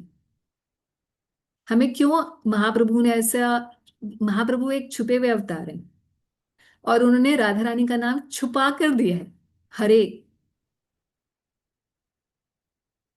राम और कृष्ण तो बिल्कुल आराम से बोल दिए हैं, वहां नहीं कुछ छुपाया। मगर राधा रानी के नाम को हरे शब्द से इंगित किया है। तो हम देखें कि भगवान खुद ऐसा करना चाहते हैं, क्योंकि जो सबसे ज्यादा डियर होता है ना, सबसे ज्यादा प्रिय होता है, उसे छुपा के रखा जाता है। हमारे घर में सोना रखा हो तो हम उसे कहाँ रखेंगे? हमारा धन जो होगा घर का, तो तिजोरी में रखेंगे ना, जहां किसी को भी पता ना चल पाए। सिर्फ जो बहुत नियर डियर कोई होगा तो उसे पता चलेगा कि हमारा धन कहाँ है। श्री कृष्ण का धन श्रीमती राधा रानी है। तो क्या वो ऐसे ओपनली बताएंगे सबको? और हम जो उनके अनुचर बन रहे हैं, हम जो उनके दास हैं, तो हमें जहां भगवान कॉन्फिडेंस में लेकर कि भाई मेरा भक्त है, ये सोचकर श्रीमती राधा रानी का तथ्य हमें उजागर कर रहे हैं, चाहे ग्रंथों के माध्यम से या भक्तों के माध्यम से, तो हमारी रिस्पॉन्सिबिलिटी क्या बननी चाहिए उस धन के प्रति? हमें तो और उसे कॉशियसली ओपन ओपन नहीं करना चाहिए ना हमें। जब घर का मालिक उसे छुपाए हुए है तो हम उस घर के दास हैं, तो हमें उसे क्या करना चाहिए? दिखा देना चाहिए सबको। फिर तो हमें हमें दास रखा जाएगा। ऐसे ऐसे दास को रखोगे आप अपने घर में जिसको आपने बता दिया मेरी तिजोरी यहाँ है, और वो जाके 10 लोगों को बता दे। राइट। तो हमें भी openly we have to simple कि we are Krishna servant. Everybody wants to, everybody should become, try to become Krishna servant. Everybody is Krishna servant and everybody should try to love Krishna. Krishna is the supreme personality of Godhead. This is how we have to preach. जब वो 8-10 साल भक्ति कर ले, घिस जाए, और उसके बाद पता चल जाए कि नहीं जाने वाला बाहर कहीं, अब जब करता रहेगा, अब उसको समझ में आ गई है, उसके जीवन का उद्देश्य बन गया भगवान की प्राप्ति। अब वो धीरे धीरे धीरे धीरे दासन, राधा दासन की बातें होंगी। पहले तो उसको भगवत गीता ही नहीं 10 साल में क्लियर नहीं होने वाली। चैतन्य चरितामृत तो हमने जबरदस्ती उठा ली। मतलब, समझ रहे हो आप कि पहले तो भगवत गीता ही क्लियर नहीं हो रही। भागवत पढ़ने के लिए वो उसको लग रहा है कि मेरी जिंदगी में भागवत कभी कंप्लीट भी होगी। इतनी 18,000 श्लोक पढ़ूंगा मैं, ये तो बहुत बड़े बड़े परपट्स हैं। इतनी किताब तो मैंने जिंदगी में पढ़ी होती तो फिर मैं कहीं कुछ और बन चुका होता। तो जिसकी यहाँ पर इस लेवल का जो है, वो कहाँ सीसी पड़ेगा, कहाँ राधा दास्यम। तो इसलिए विद इन इस्कॉन भी कि राधा दास्यम की बातों पर पहुंचना, उसके लिए पहले ग्राउंड चाहिए होता है। इसलिए पहले श्री कृष्ण को भी वृंदावनेश्वर के रूप में कहाँ जान पाते हैं? पहले तो पारसारथी के रूप में ही जान पाते हैं। वासुदेव श्री कृष्ण ही जो भगवत गीता दे रहे हैं। कहाँ वो चिन्नू मिन्नू कृष्ण के तरीके से, ऐसे नहीं। और जो ऐसे करता है ना शुरुआत में, वो उसको सहजिया ही बोला जाता है। कि पहले श्री कृष्ण को की मर्यादा, उनकी उनके उदारता, उनके चरित्र का, जो उनके पावन चरित्र का गान करो। पहले वो देखो कि भगवान ने कैसे धर्म की स्थापना की, उनकी भगवत्ता को समझो। उसके बाद फिर श्री कृष्ण की सेवा के लिए अपनी भावना बनाओ। और उसके बाद कहीं जाकर फिर कहीं उनके घर की बात है, ये तो राधा रानी तो बहुत ऊंची बात हो जाती है ना। तो इसीलिए सार्वजनिक नहीं है, कभी भी नहीं करना चाहिए, ना ही हमारे किसी आचार्य ने किया, ना प्रभुपाद जी ने किया, उससे पहले पूर्ववर्ती आचार्यों ने कभी नहीं किया, रूप गोस्वामी ने नहीं किया, महाप्रभु ने नहीं किया, isn't it?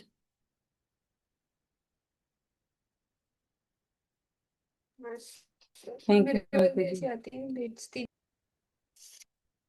चलिए जी, तो आगे आगे। कभी ऐसा भी मतलब हुआ है ना कि जैसे बहुत सारे भक्त हैं जो कहीं ना कहीं से थोड़ा बहुत ऐसे सुन लेते हैं, और उनको जो सो कॉल्ड फिर वृंदावन के बाबा जी हैं या जो हमारे कोई भ्रमित लीडर होते हैं वो अलग हो जाते हैं, तो इसी बात का वो एक बेट दे के उनको निकालते हैं, इस्कॉन में तो कुछ भी नहीं है, हम तो आपको कुछ ऊपर का वो दिखाएंगे। हाँ हाँ, ऊपर ऊपर की बातें बताएंगे। और सो कॉल्ड वृंदावन में तो बहुत सारे लोग मतलब राधा राधा तो एकदम से बड़ा आम सी बात है ना। हम्म। तो मतलब ऐसा कुछ लोगों को प्रतीत होता है कि भाई इस्कॉन वाले तो लेवल नीचे हैं और ये राधा राधा वाले देने वाले हैं वो बहुत ऊपर वाले हैं। हाँ, ऐसा भी बहुत होता है कि जब हम हमारी रियलाइजेशन वहां की नहीं होती है, हमारी रियलाइजेशन वहां तक नहीं होती, मगर हमने वो चीजें पढ़ ली होती हैं, सुन ली होती हैं, तो हम उनके जैसे बिल्कुल ऐसा है कि नर्सरी का बच्चा ना जो बोलेगा कि पता है तुझे थर्मोडायनेमिक्स क्या होता है, मुझे पता है, उसने अपने पापा से सुना होगा थर्मोडायनेमिक्स या Newton's third law of gravity, और नर्सरी का बच्चा दूसरे बच्चे को बता रहा है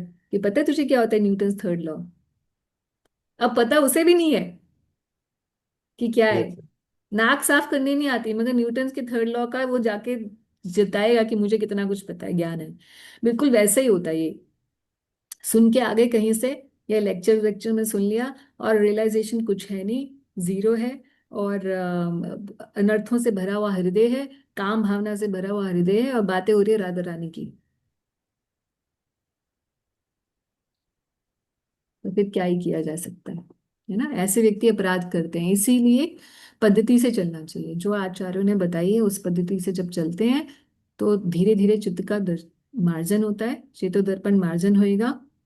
जब व्यक्ति निष्ठा के लेवल पर आना शुरू होता है, प्रायः उसके हृदय के जब अनर्थ खत्म हो जाते हैं प्रायः, और बहुत सालों तक और बहुत अच्छे से एकाग्रता से आदर पूर्वक जब वो नाम जप करता है, तब उसकी अंदर से भगवान रिवील करना शुरू करते हैं, तब कृपा होती है, तब ये चीजें समझ में आने होती हैं।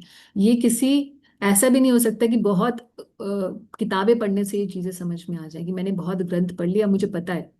You may have information but you have no knowledge. इसीलिए भगवान भगवत गीता में 7वें अध्याय में जब ज्ञान की बात करते हैं, तो हमेशा ज्ञानम विज्ञानम सहितम भगवान बोलते हैं कि मैं अब तुम्हें वो ज्ञान दूंगा जो ज्ञान विज्ञान के सहित होगा, हे अर्जुन। मतलब I am not just going to give you some information, but I am also going to give you vigyan, realisation of that knowledge that I am going to give you. तो लोगों को ज्ञान तो हो जाता है, अब तो यूट्यूब इंडस्ट्री इतना, व्हाट्सएप की यूनिवर्सिटी और यूट्यूब की यूनिवर्सिटी खुली हुई है, तो ज्ञान तो लोगों को हो जाता है एडवर्टीजमेंट से, बट रियलाइजेशन नहीं होती। ये बहुत डिफिकल्ट एक्चुअली टाइम है, although more information is available nowadays, but realisation उतनी ही कम होती चली जा रही है।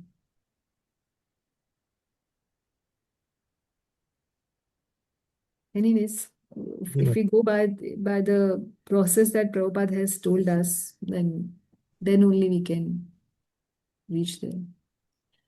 रघुनाथ दास गोस्वामी का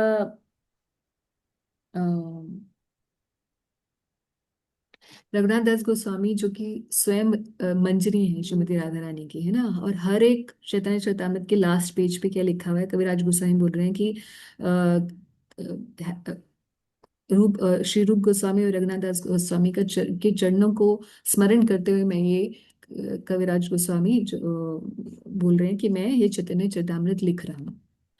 वो रघुनाथ दास गोस्वामी जो रति मंजरी हैं, और वो अपने विलाप कुसुमंजलि में लिखती हैं, ऐसे ऐसे लिख रहे हैं दास गोस्वामी कि हे राधा रानी, कब वो दिन आएगा कि मैं आपकी when will I be, I will clean the drains of your house, कि मेरी अभिलाषा क्या है कि मैं आपके घर की नालियां साफ करूं। कब वो दिन आएगा, कब मेरा ऐसा सौभाग्य उदय होगा। लोगों के क्या बनना है कि मुझे गोपी और मंजनी बन के I have to look beautiful और something, I don't know what they are thinking. जो एक्चुअल में मंजरियां हैं वो ये बोल रही हैं, ऐसा उनकी भावना है, इतनी दैन्यता है उनके हृदय में, इतनी विनम्रता है, बिल्कुल डिफरेंट है from what is projected and what actual actual जो है।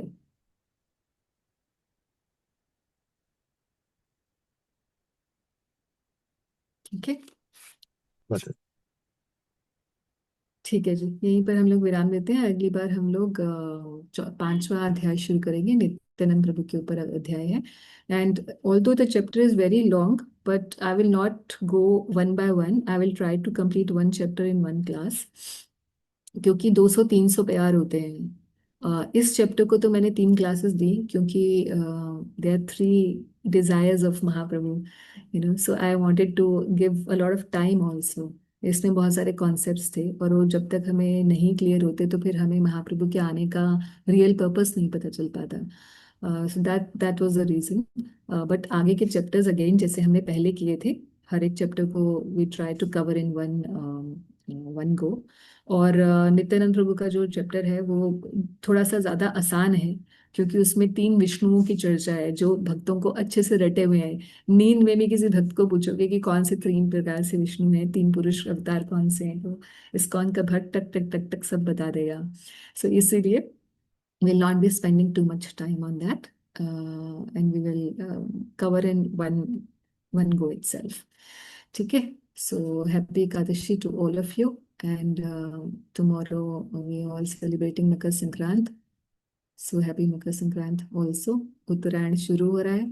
उत्तरायण के विषय में भागवत में बताया गया है कि भीष्मदेव जब शैया पर, बाणों की शैया पर थे, तो उत्तरायण का वेट कर रहे थे कि कब उत्तरायण हो और फिर मैं अपने प्राण छोड़ूं। तो वहां पर विश्वनाथ चक्रवर्ती ठाकुर जी कहते हैं कि उत्तरायण का यहाँ अर्थ वो नहीं है जो मकर संक्रांत पे उत्तरायण होता है।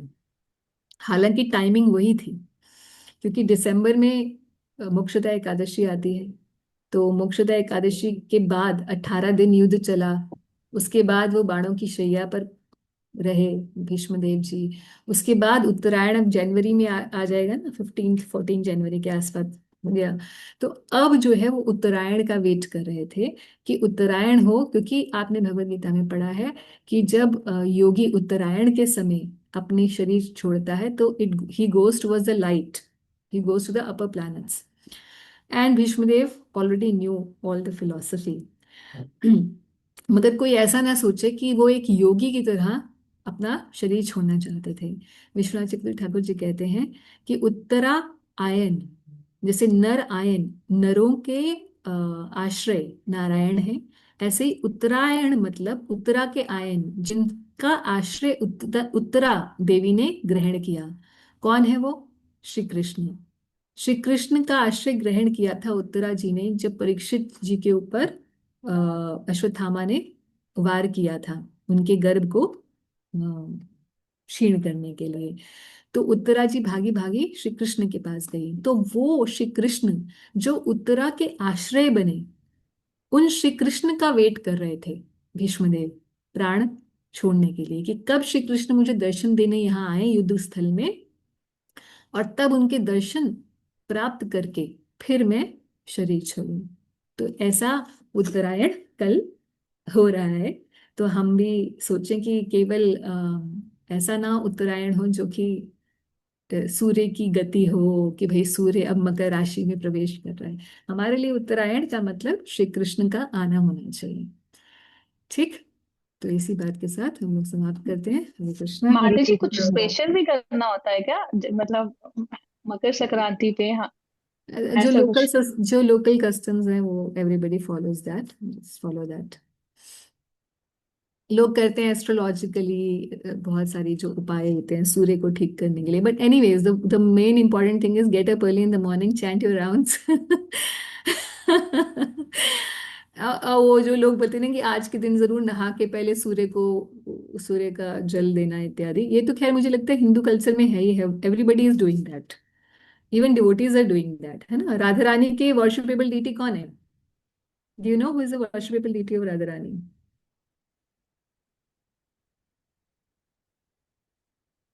Yes, no? माता जी सूर्य देव, हाँ, वो उन्होंने उनको सूर्य वर्शिप किया था। नारायण। सूर्य नारायण, हाँ। Yes. So what is difference between Surya Dev and Surya Narayan?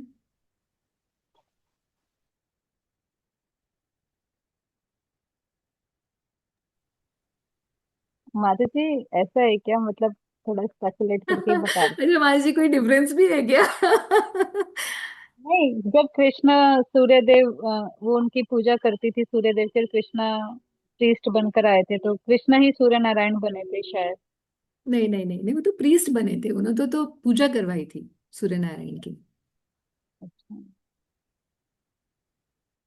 सूर्य क्या नारायण डिफरेंस है माता जी? हाँ, यही मैं बताने वाली कि सूर्य देव तो देवता है, जिनको वो काम दिया हुआ है, सूर्य ग्रह का आधिपत्य दे रखा है, और जो सूर्य प्रकाश देता है ये काम, he is a designated authority to do that.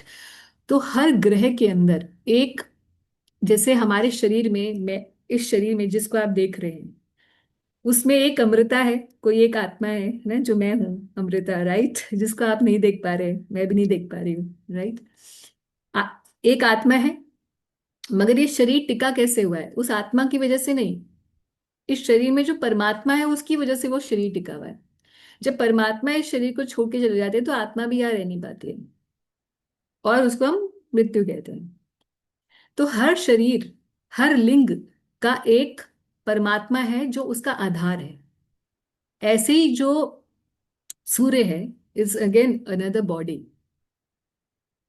There is a Surya devata who is residing there, but the actual super soul of that planet is Surya Narayan, जिनके थ्रू ये प्रकाश आता है सूर्य का। तो सूर्य के देवता अलग हैं और सूर्य नारायण अलग हैं। तो हम जो राधा रानी सूर्य पूजा करती हैं, तो वो सूर्य देव की पूजा नहीं करती, हालांकि सूर्य देव की भी अपने आप हो ही जाती है, क्योंकि अब आप उसकी कर रहे हैं तो, but her aim is Surya Narayan.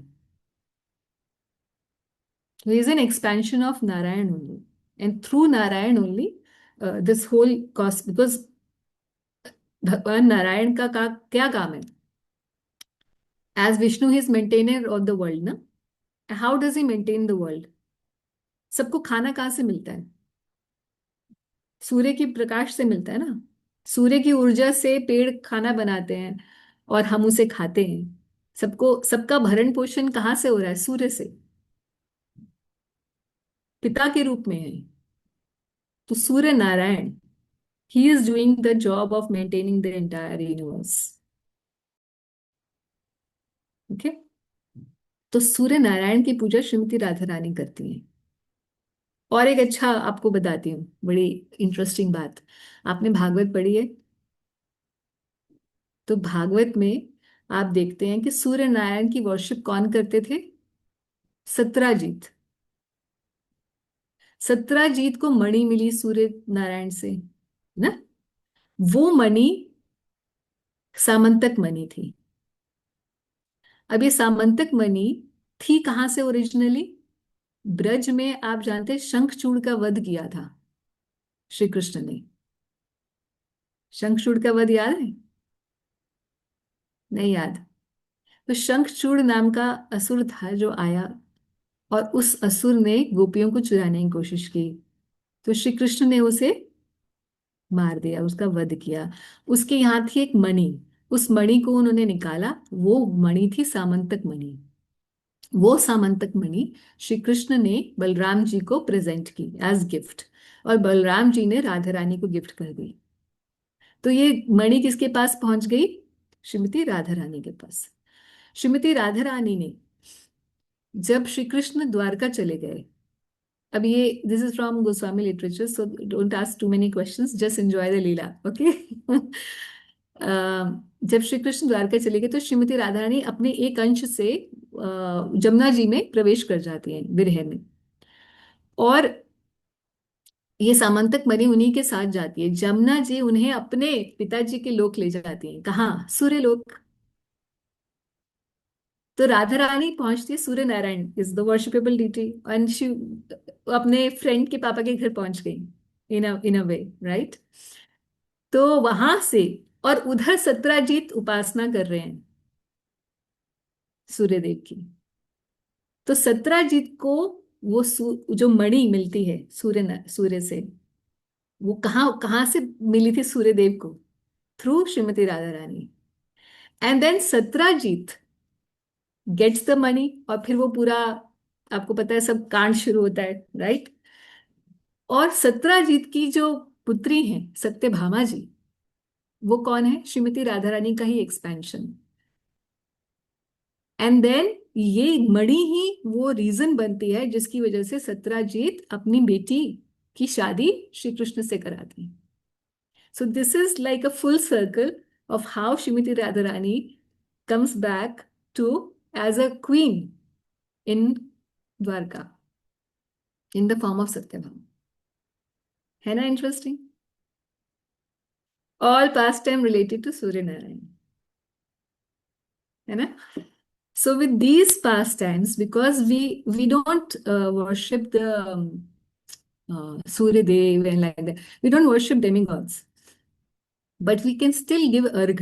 जब हम सूर्य अर्घ देंगे तो हम यही सोचेंगे कि जैसे श्रीमती राधा रानी सूर्य उपासना करती हैं श्री कृष्ण से मिलने के लिए, उसी प्रकार से हम भी राधा रानी को सर्व कर रहे हैं। In her footsteps we are doing the same thing. So keep you do all these things, मगर कॉन्शियसनेस अपनी कृष्णा और राधा रानी में रखेंगे, ताकि हम वो देवी देवता उपासना वाली उसमें ना चले जाएं। ठीक है, तो अब समाप्त करें, बहुत लंबा हो गया हरे बात की। Hare Krishna. Thank you so much माता जी। Thank you so thank much you माता माता जी। जी, thank you so much. Hare Krishna. Krishna.